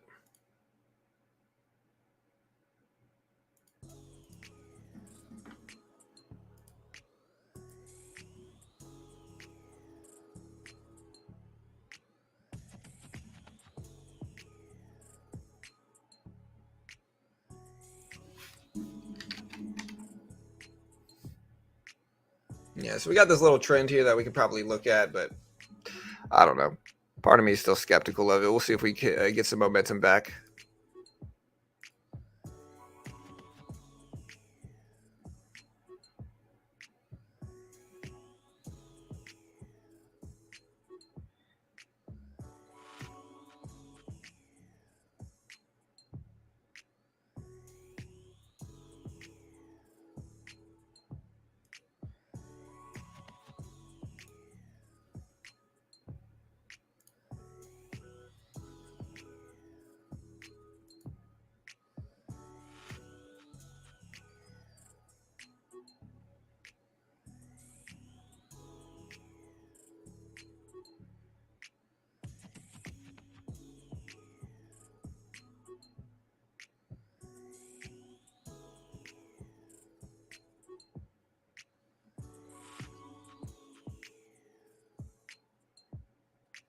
Where is this? Let me see.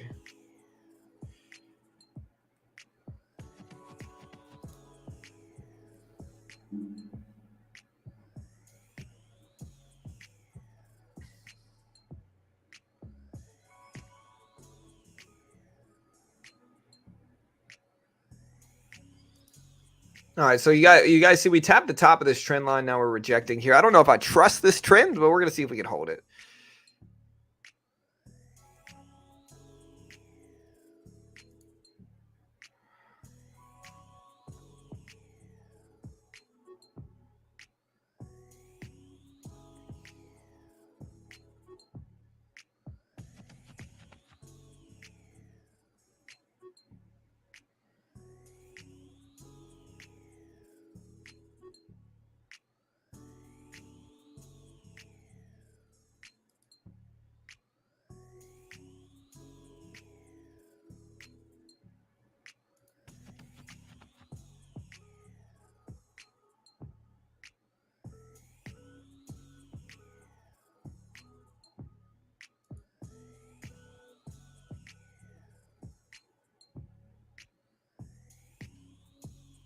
All right, guys, SPY under 407s. I think 407s holding is like a psychological support level, maybe, but boil. Yeah, I hear people say boil. All right, we got 15 minutes until the market opens. Sorry, I'm a little bit quiet right now. Apple is just the healthiest patient.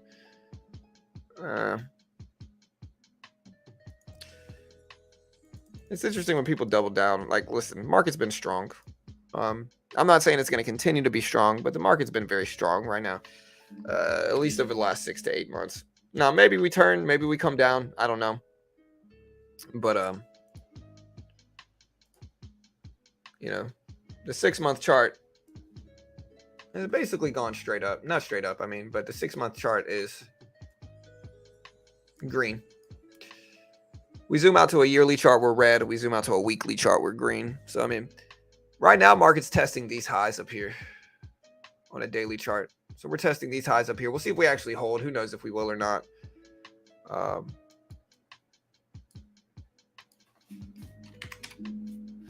Yeah, UNG ripping up. I don't trust it though. It's natty gas. See if it pulls back at the open, maybe. We did reject at the top of this trend line, so we'll see if that holds. But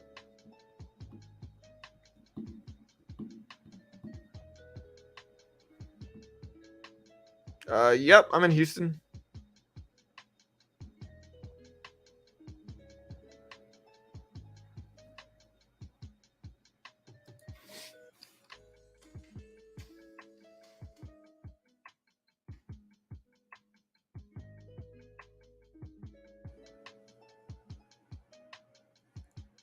But I'd rather have $2,000 or an ounce of gold. I don't know. An ounce of gold right now is about $2,010. And so technically an ounce of gold is worth a little bit more. But when it comes to sell that gold, you might have to take a little cut in terms of what you would accept to get it out fast. And so I don't know. Roughly equals about the same thing.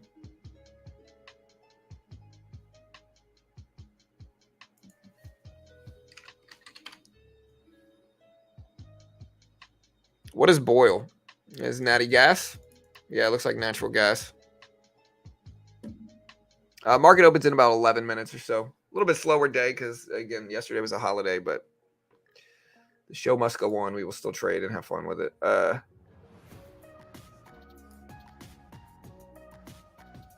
Hey, nice, man.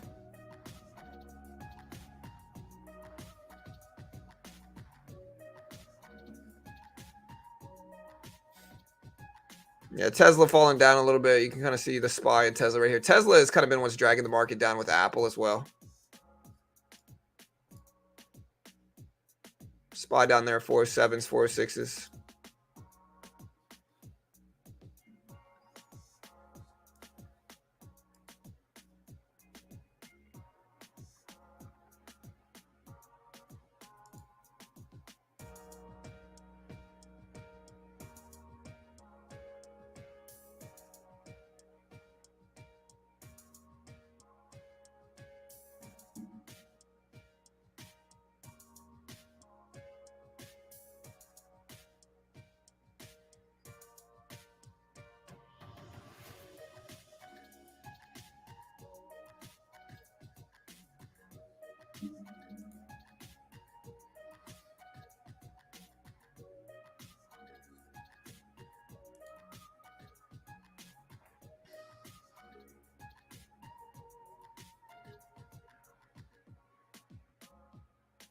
So we got the opening bell in about 9 minutes. Again, we're in this trend, but it's a small trend, short-term trend on a 1 minute chart. So we can put up a longer-term chart to see if that looks a little bit better.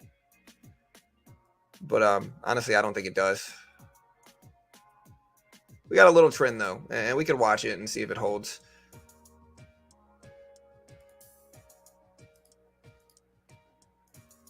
Remember, guys, it is a day after a holiday. The market is technically open, but the volume might be a little light today, in all honesty.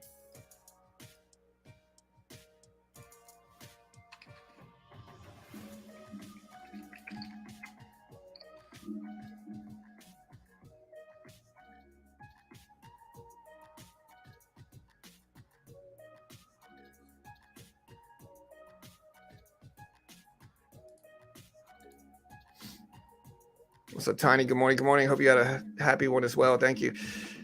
You can always sell your gold and silver when you need it. I mean, not necessarily.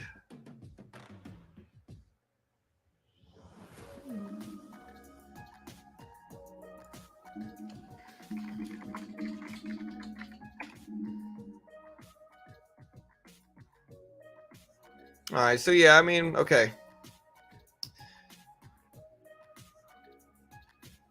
Since 2002, so we'll call it 20 years, gold has gone from about $500 up to about $2,000. All right, so about 500 to 2,000, so up 400% in about 20 years. Now we can look at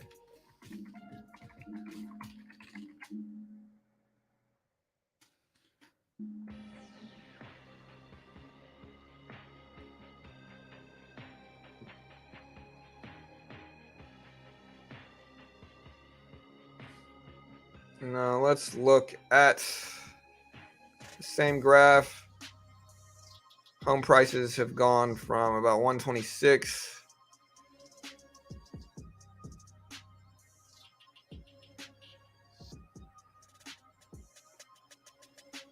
well, it depends on if we're looking at the high or low. This graph's not the easiest to see. All right, so the average home price has gone from about 200,000 to about 550K. So gold has appreciated more than home prices, for sure, over that period of time. Gold has gone up about 4x. Home prices have gone up a little bit over 2x in that 20-year period. So, yeah, in that regard, gold has appreciated much more than real estate, for sure.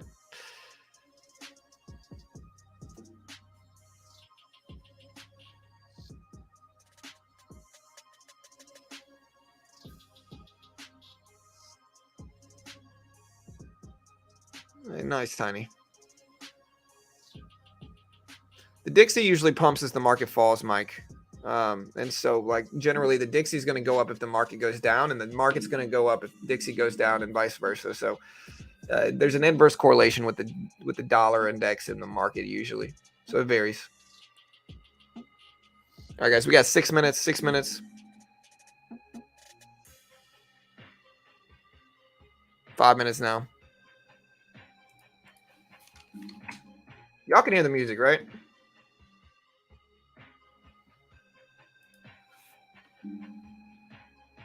Yeah, platinum's all right, but I don't know. I think platinum has less uses than gold, no?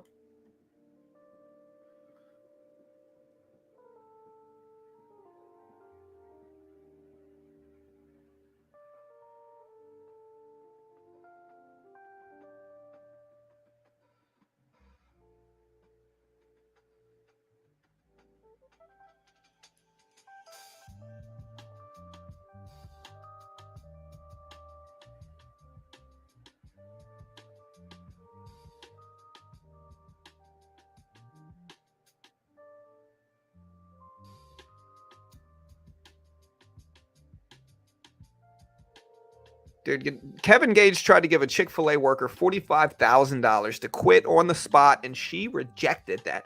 Bro, who in their right mind is going to reject 45K, bro? Listen, I will quit Chick-fil-A in a heartbeat. My first job was at Chick-fil-A. I hated it. Absolutely hated it. But like, you could quit and then go work at another Chick-fil-A. You know what I mean? You could say, hey, I'm walking out, and then come back and be like, yo, I'm sorry. You know, can I have my job back the next day? Take the 45 grand, you know? Kevin Gates ain't going to know if you quit or not. Look, I like Kevin Gates. I've listened to Kevin Gates for a long time. Kevin Gates is a Baton Rouge rapper. I'm from Baton Rouge. You know, I've known Kevin. I don't know Kevin Gates, but I've listened to Kevin Gates and known about him since before he was really big. But, you know, I'm taking the 45K. Would you guys take 45K or would you cherish your Chick-fil-A job? Let me know. We got 3 minutes, guys. 3 minutes.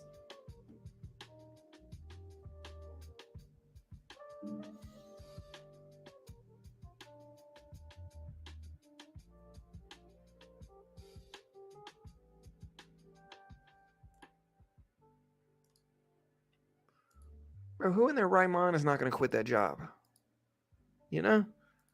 Who is going to say no to that? Some people. All right, there's the market dump here. Look at this, man. Whoa, what just happened, guys? Something happened. Let me see. I'm on it. Hold on. Huge drop just now. Oh, man. This, no, that was at 806. Whoa. Market just dumped fast. Nothing came out today, too. We didn't have any, anybody know? Something happened. Let's see if we're leading in any tech stocks, guys. That's what we got to figure out. Okay, so Biden says he plans on running in 2024.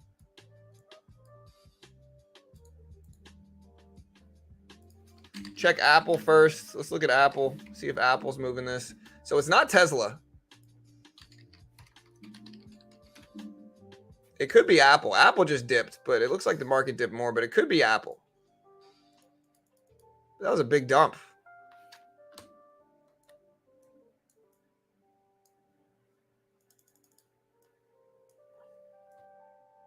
Look at that drop. Apple dropped pretty big, though. I guess it's Apple leading it down. But I don't see the news.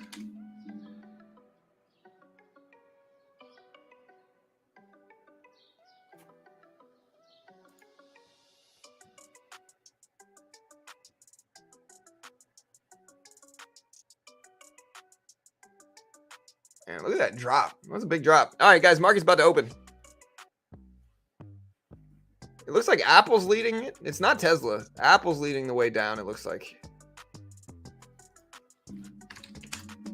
Microsoft dipped pretty big too, but it's hard to tell whether this dip is from following the SPY, which is very, very, very likely. It's hard to tell whether this is just from Apple following the market or not.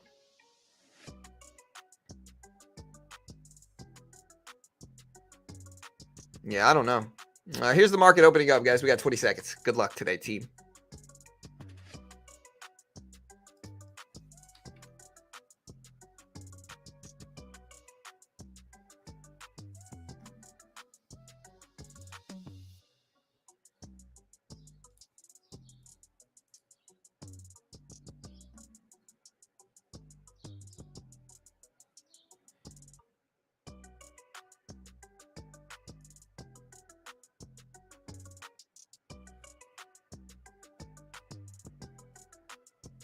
There's the market open. Market's starting to rebound basically all the way back up from that dip. Testing the top. Tesla moving up. Apple moving up. SPY moving up. Microsoft moving down. So far at the open.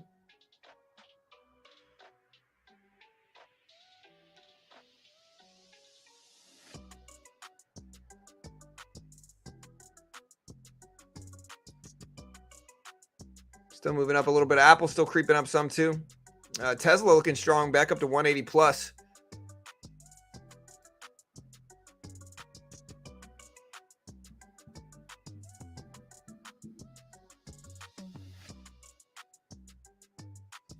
Yeah, fake out. Kind of fake people out. Come back down. Again, we're going to wait here. We're going to try to trade this, but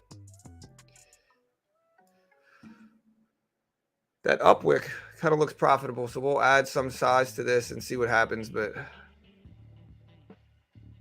little bit early after the opening bell for me to trade, but it's all good. We'll try to let a trend play out first and see if we get something good.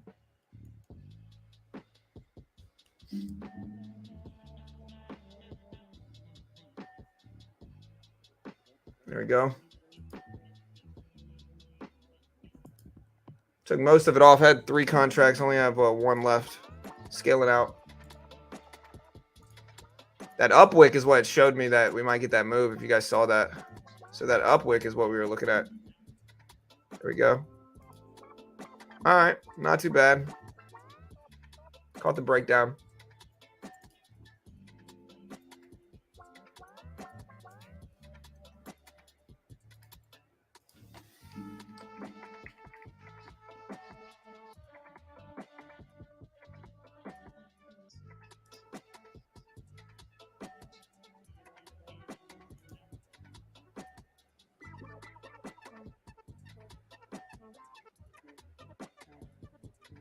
Market really started to flush down here.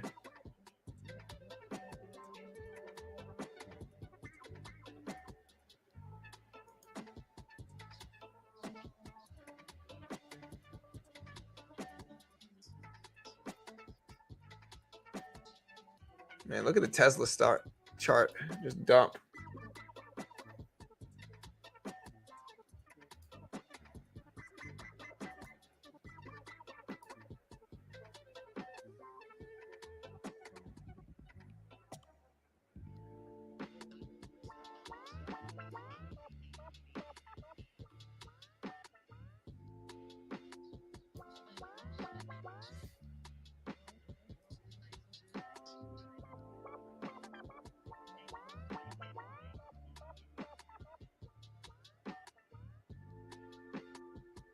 Apple broke over previous close. That might drag the market up too. It's got the heaviest weight on the S&P.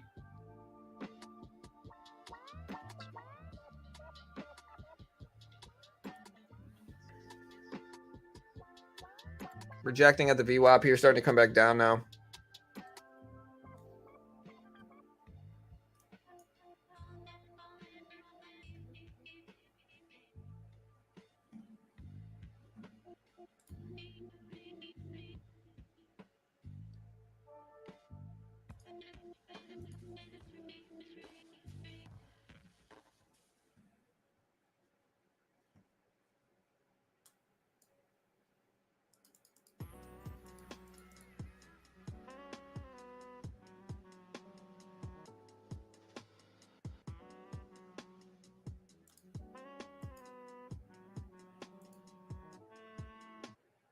All right, market's consolidating now.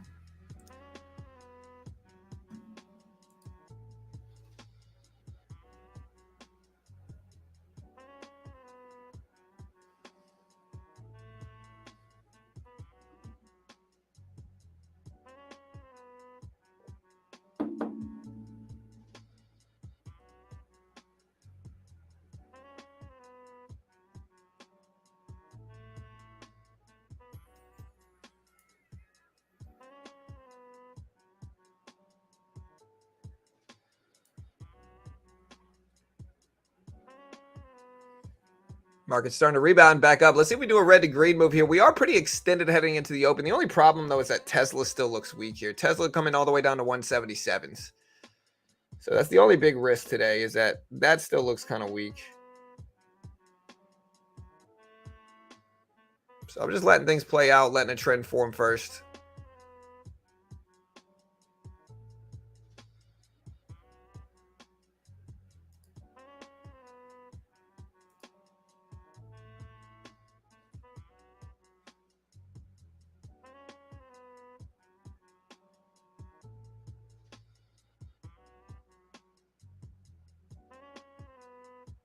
Market's been really choppy the last couple of days, where we've gone up and then we've gone down and then we've gone back up.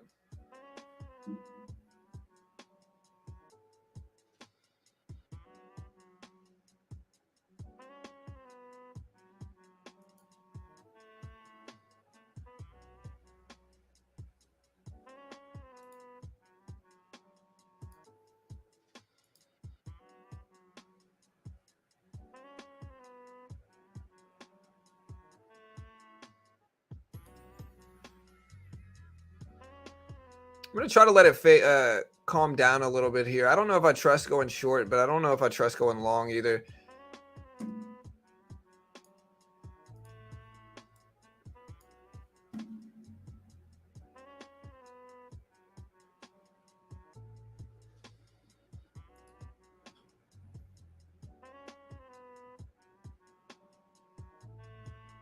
Testing the lows again. Looks like we're getting ready to break lows again. We'll see if we do.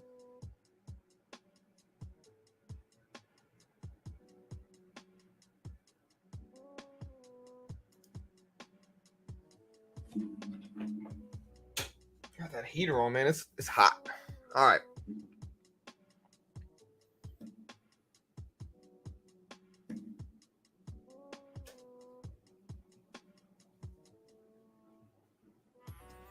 Eventually, I would think Tesla is going to start to find its footing and come back up a little bit. It's down so much already. Even if it's just a small pullback and then a continuation down, we're just going to let it play out first.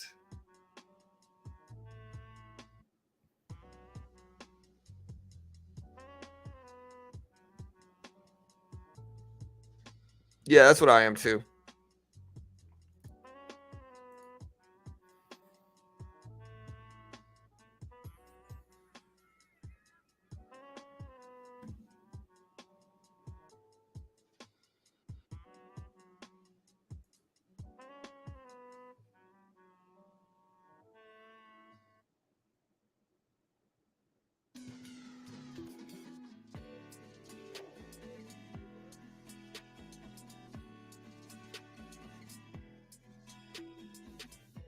Apple starting to creep back down here. Again, I'm worried Tesla's going to find its footing and come back up. It's the only reason I'm not shorting it here.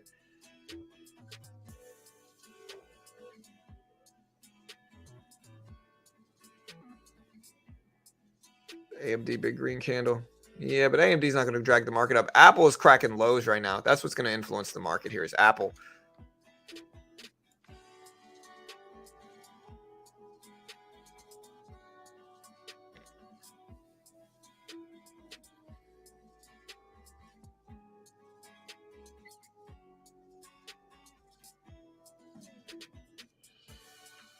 And Tesla bouncing back up a little bit.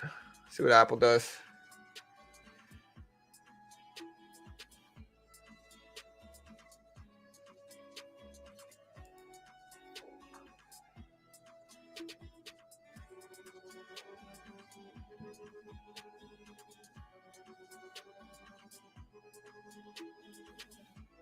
Yeah, but we're at 4,100. 38s is still really far below us. So I mean, we've opened up red, but it hasn't been like catastrophically red or anything like that. You know.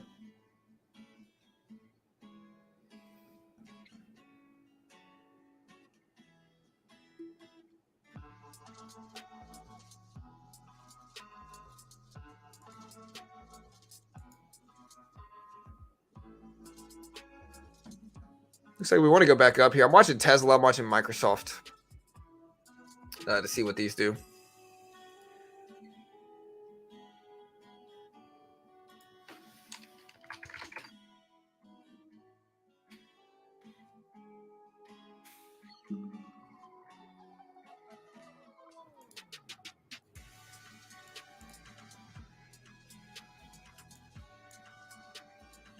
Starting to try to creep back up here. Again, I don't know if I trust it. I think I kind of see it as sideways momentum now.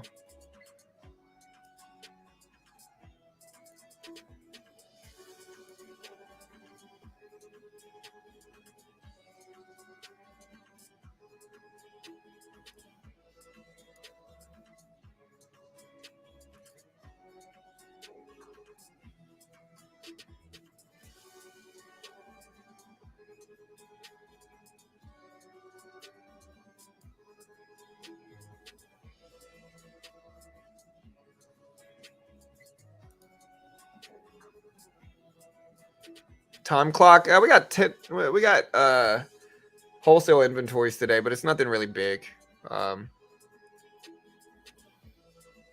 like we got some stuff coming out today, but it's not like a super big release. The big release happening this week is Wednesday. We got some Fed members speaking tomorrow, but again, Wednesday's the big week. Thursday's the big day. Friday's a pretty big day.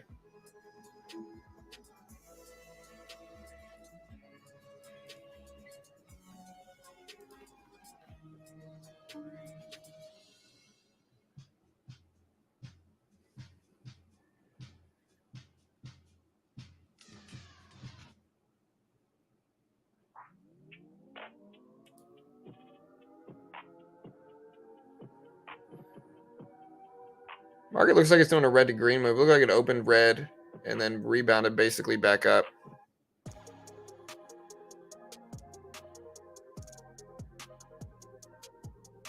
Give it a chance, see what it does here, but looks like a red to green move.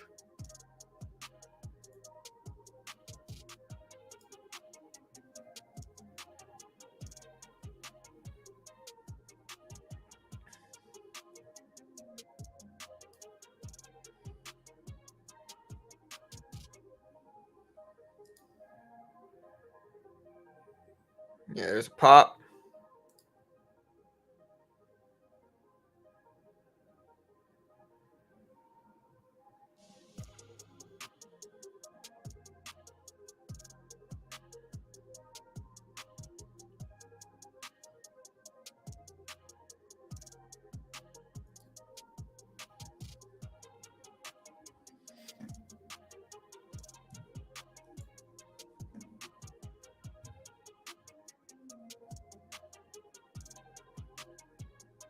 Kind of in no man's land right now. I mean, I'm looking at Apple, which is kind of creeping back down at this point, as well as Tesla. So I hope we can keep going up. We got some strength for sure, but Apple and Tesla are kind of flat. Tesla's moving up. Apple is consolidating towards the bottom of the range, though. So the only thing stopping me right now.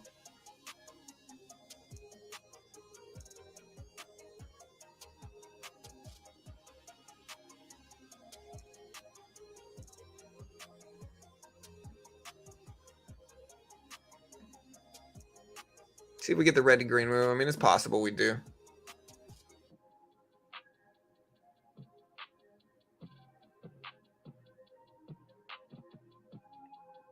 Right at the top. Pressing. See if we can crack it. It's right at the top there.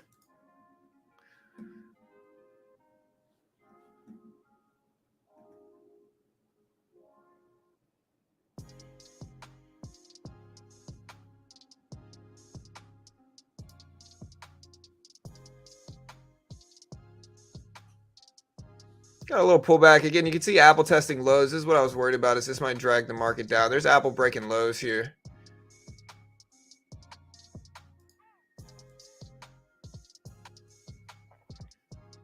You can buy a couple contracts of this. Pull back here. See if Apple stabilizes, heads back up. Put up. We have 4 contracts here. See if we get the quick pop that we're looking for.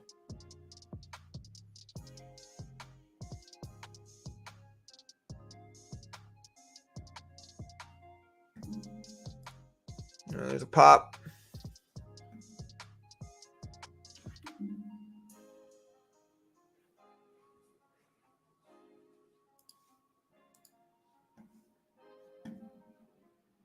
Nah, I'm not gonna jump on Tesla. There we go. Just took half off there.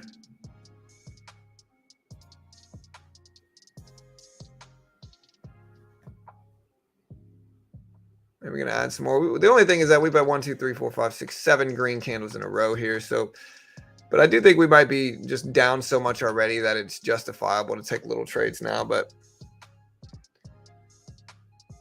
could add some back to this on a dip.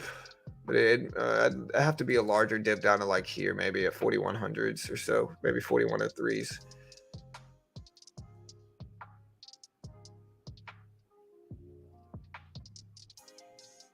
Get out a little bit more at the top.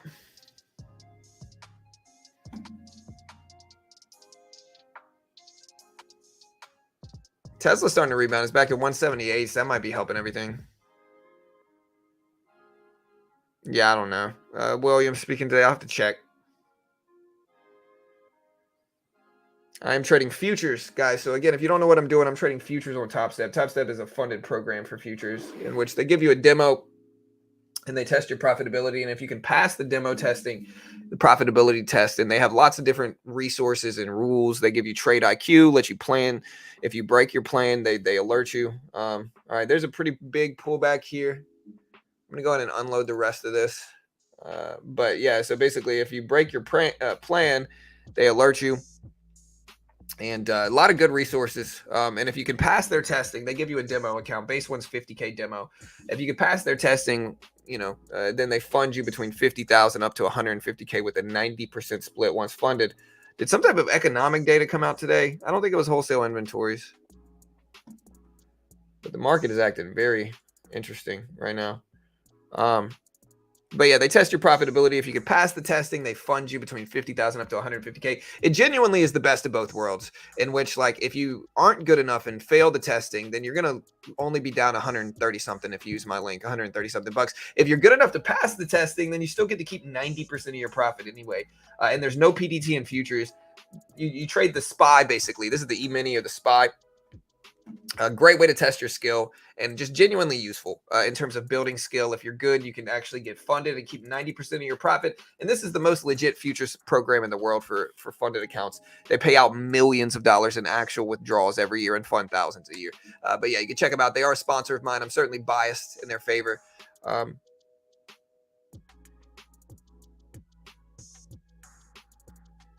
Well, yeah, you're gonna have to pay wholesale or a contractor tax, I'm assuming, as an independent contractor.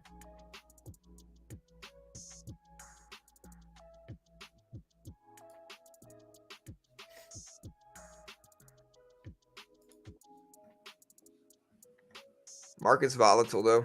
I don't know what's moving it like this. I don't know where these big rejections and flushes are coming into play, but there's something.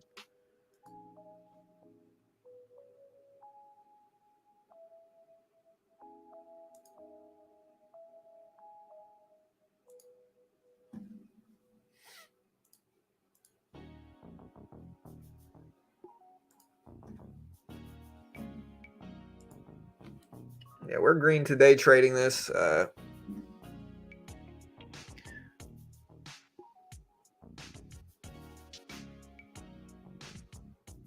Very choppy day. You can see we got Apple pulling back, but Tesla is cracking highs.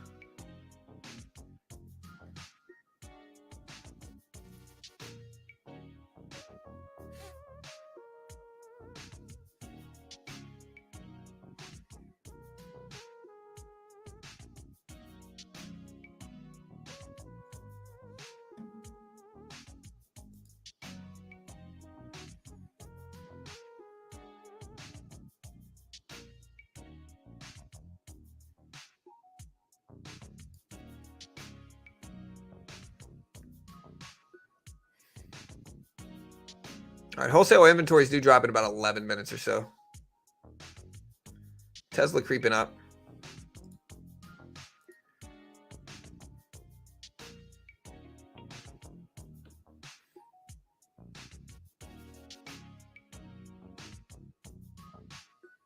Very choppy open though. I mean, look, this is basically the trend here. So we've opened up, and where's my mouse? There it is. We've opened up, and we've basically been like this, where we've gone up and down and up and down. So be careful.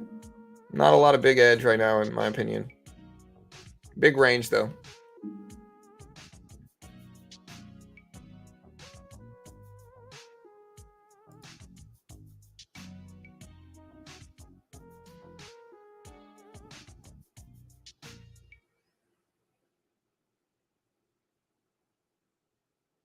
Tesla's been strong. Apple's been weak. That's kind of the reason we're choppy, is because we got two big cap stocks just kind of going in opposite directions today. So what equals out from that is sideways.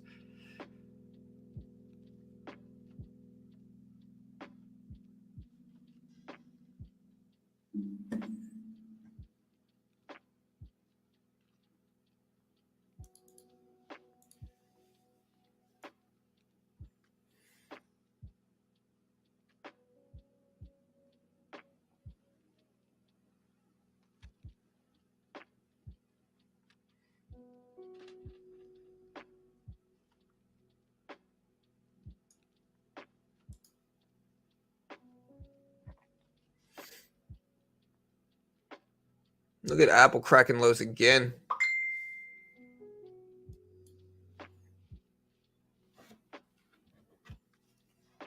I use 1 minute for day trading, 4-hour chart for scalping or for swing trading, daily chart for swing trading. It just depends on what kind of trading I'm doing. I do a little bit of everything. So yeah, it varies, man. A little bit of everything. We day trade, swing trade, invest.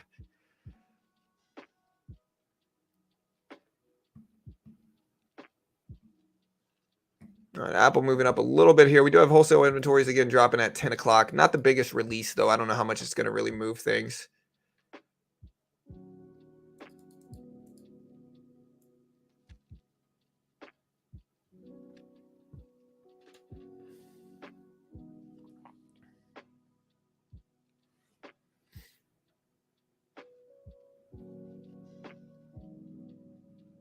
Yeah, Apple looking weak for sure.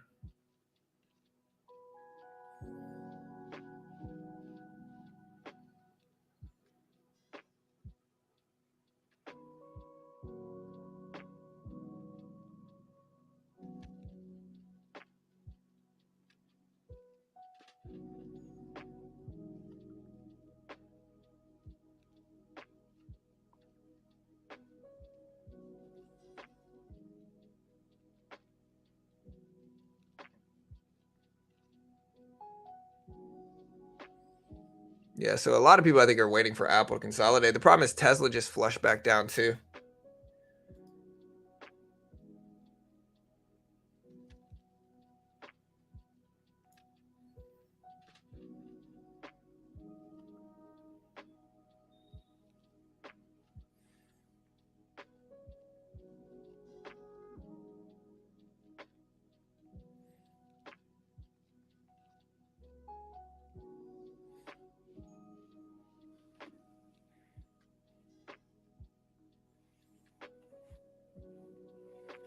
All right, nice, heavy, good work, man. I don't know when a good entry point is for these here. Apple just popped back up. I would say they're extended, but I don't necessarily believe that right now. I think if they're, I would say they're extended on the downside, but I don't necessarily believe that. I think Apple is up a lot over the last 3 months, and so like a pullback right now is understandable because it's just up so much over the last couple months. It's not going to keep going up forever. Same thing with like Nvidia. Same thing with Microsoft. They're just a little bit too high for my taste in that regard. Like I just don't trust it enough to really want to buy these up, even though we're getting big pullbacks here. I just don't trust it enough, to be honest.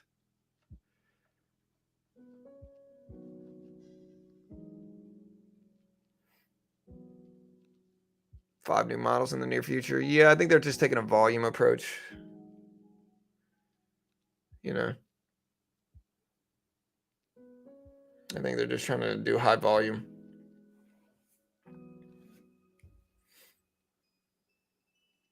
All right, guys, we got wholesale inventories dropping in a couple minutes. We'll see. Tesla bouncing up a little bit at 177. Just kind of a sideways. I mean, we're getting downward pressure, but it's not really like the biggest downward pressure today. Like you can see Tesla moving up and down, up and down. So it's kind of neutral in all honesty here.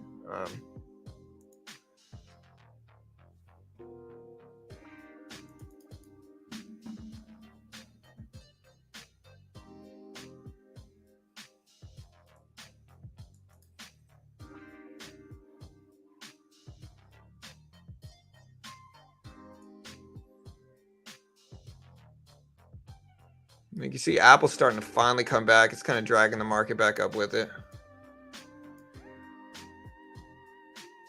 Back over 160s.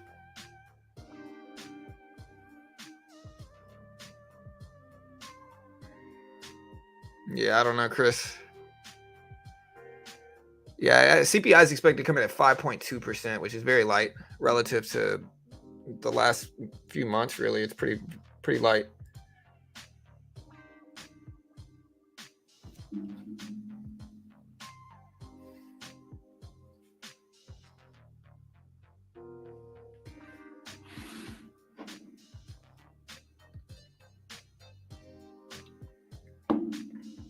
All right, Tesla coming back up, Apple coming back up. Still not quite at a level that I necessarily trust here, but we'll see.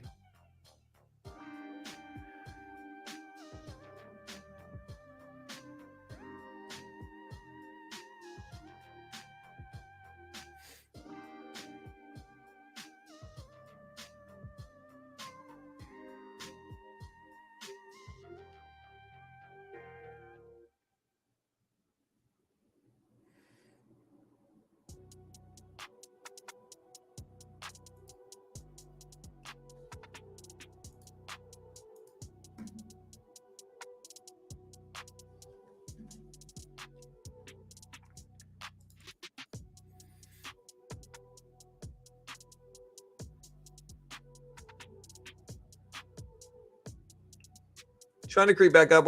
Oh man, look at the drop. Wholesale inventories are still supposed to come out in 3 minutes. We'll see if these help or hurt things. But it's not the biggest release. It really isn't. It's not it's not a huge release in all honesty. What's up, Tobias?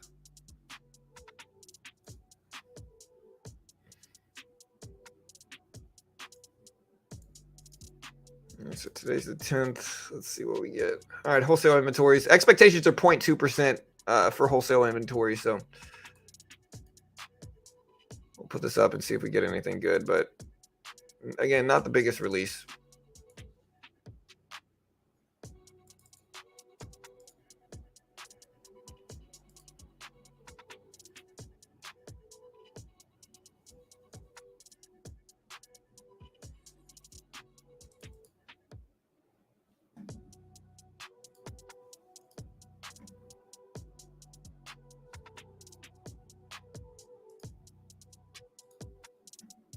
Very up and down, sideways looking day.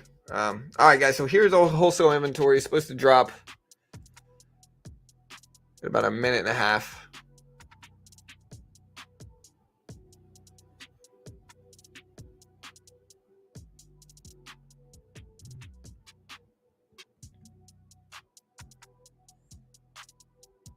Got a really tight opening range, in all honesty. Like, we do have movement, but it's not it's not really polarized to one direction. Here's the opening bell right around here. So we have basically done this. This is the opening bell. So we've kind of gone in a box. Maybe we break out of that. We got less than a minute now before wholesale inventories, but let's see if we can break out of this opening range, which again has been pretty stagnant. Looking weaker over the last couple minutes.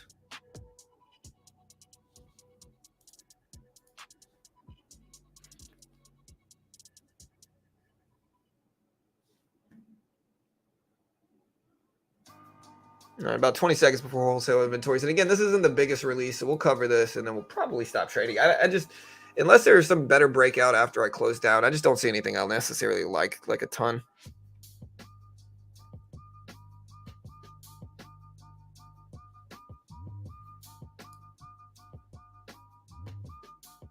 Even chart primes have been kind of quiet today. All right, there's wholesale inventories coming at 0.1 versus 0.2% expected. 0.1 versus 0.2% expected here. And so, yeah, we'll see what we get in that regard with futures. If you haven't already, check out Chart Prime here. And again, check out Top Step, funded account program for futures, genuinely useful. Check out Chart Prime as well. Chart Prime is a trading view indicator service. So you can use it in stocks, crypto, Forex, futures. They give you custom reversal signals. They automatically document support and resistance. They show you chart patterns. There's just a bunch of stuff that you do that you can see the reversal down signals. They show you bearish candlesticks. Like you can see these bearish and engulfing candlesticks and all that cool stuff. And again, you can use it in stocks, crypto, Forex, futures. They are a sponsor of mine. But look how useful this can be here. So like genuinely look at this, right? I can't fake this. They are a sponsor, so I'm certainly biased, I guess. But like, look at this. Reversal up, nice bounce. Look at all these bearish engulfing candles signaling weak momentum, drops. Look, possible reversal up and a bullish engulfing candle, bounce over the next like couple of hours, really. Again, drops here, short term. Drops here, short term. I like using them on longer term. Longer term is really where my bread and butter is with these. So like, look at an hourly chart on Chart Prime. So you can use it on any time frame, realistically. But let's let it load. And look at this. Literally called the very bottom of this. And I can't fake what I'm showing you. Like, I genuinely can't fake it. Reversal up over days. A bounce over literal days. Each candlestick represents an hour. It's called Chart Prime. It's a trading view indicator service. Literally calls the bottom a lot. Like, look at this. Called the bottom here. Bounced afterwards. Got up to, what did it get up to? 393 after that reversal signal. Reversal signal here. Nice bounce over days. And so, again, it's called Chart Prime. Genuinely useful if you can trade it right. Genuinely useful. And, yeah, if you want to check it out, I'll post the link.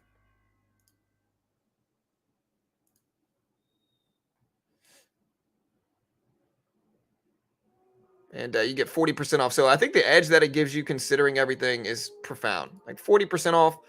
You get it for 35 bucks a month, basically. 35 bucks a month. Very cheap, very useful. And yeah, we'll post this link if you want to check it out. Great way to help support the channel. I'll see you guys tomorrow. I figured today would be a little bit slower, and that's all good. This week we got some crazy stuff, guys. So hit that subscribe button, hit the notification bell. And yeah, wholesale inventories came in at 0.1. But hey, love you all. Y'all be good. We'll see you guys next time. Check out the links in the description, and I'll see you guys later.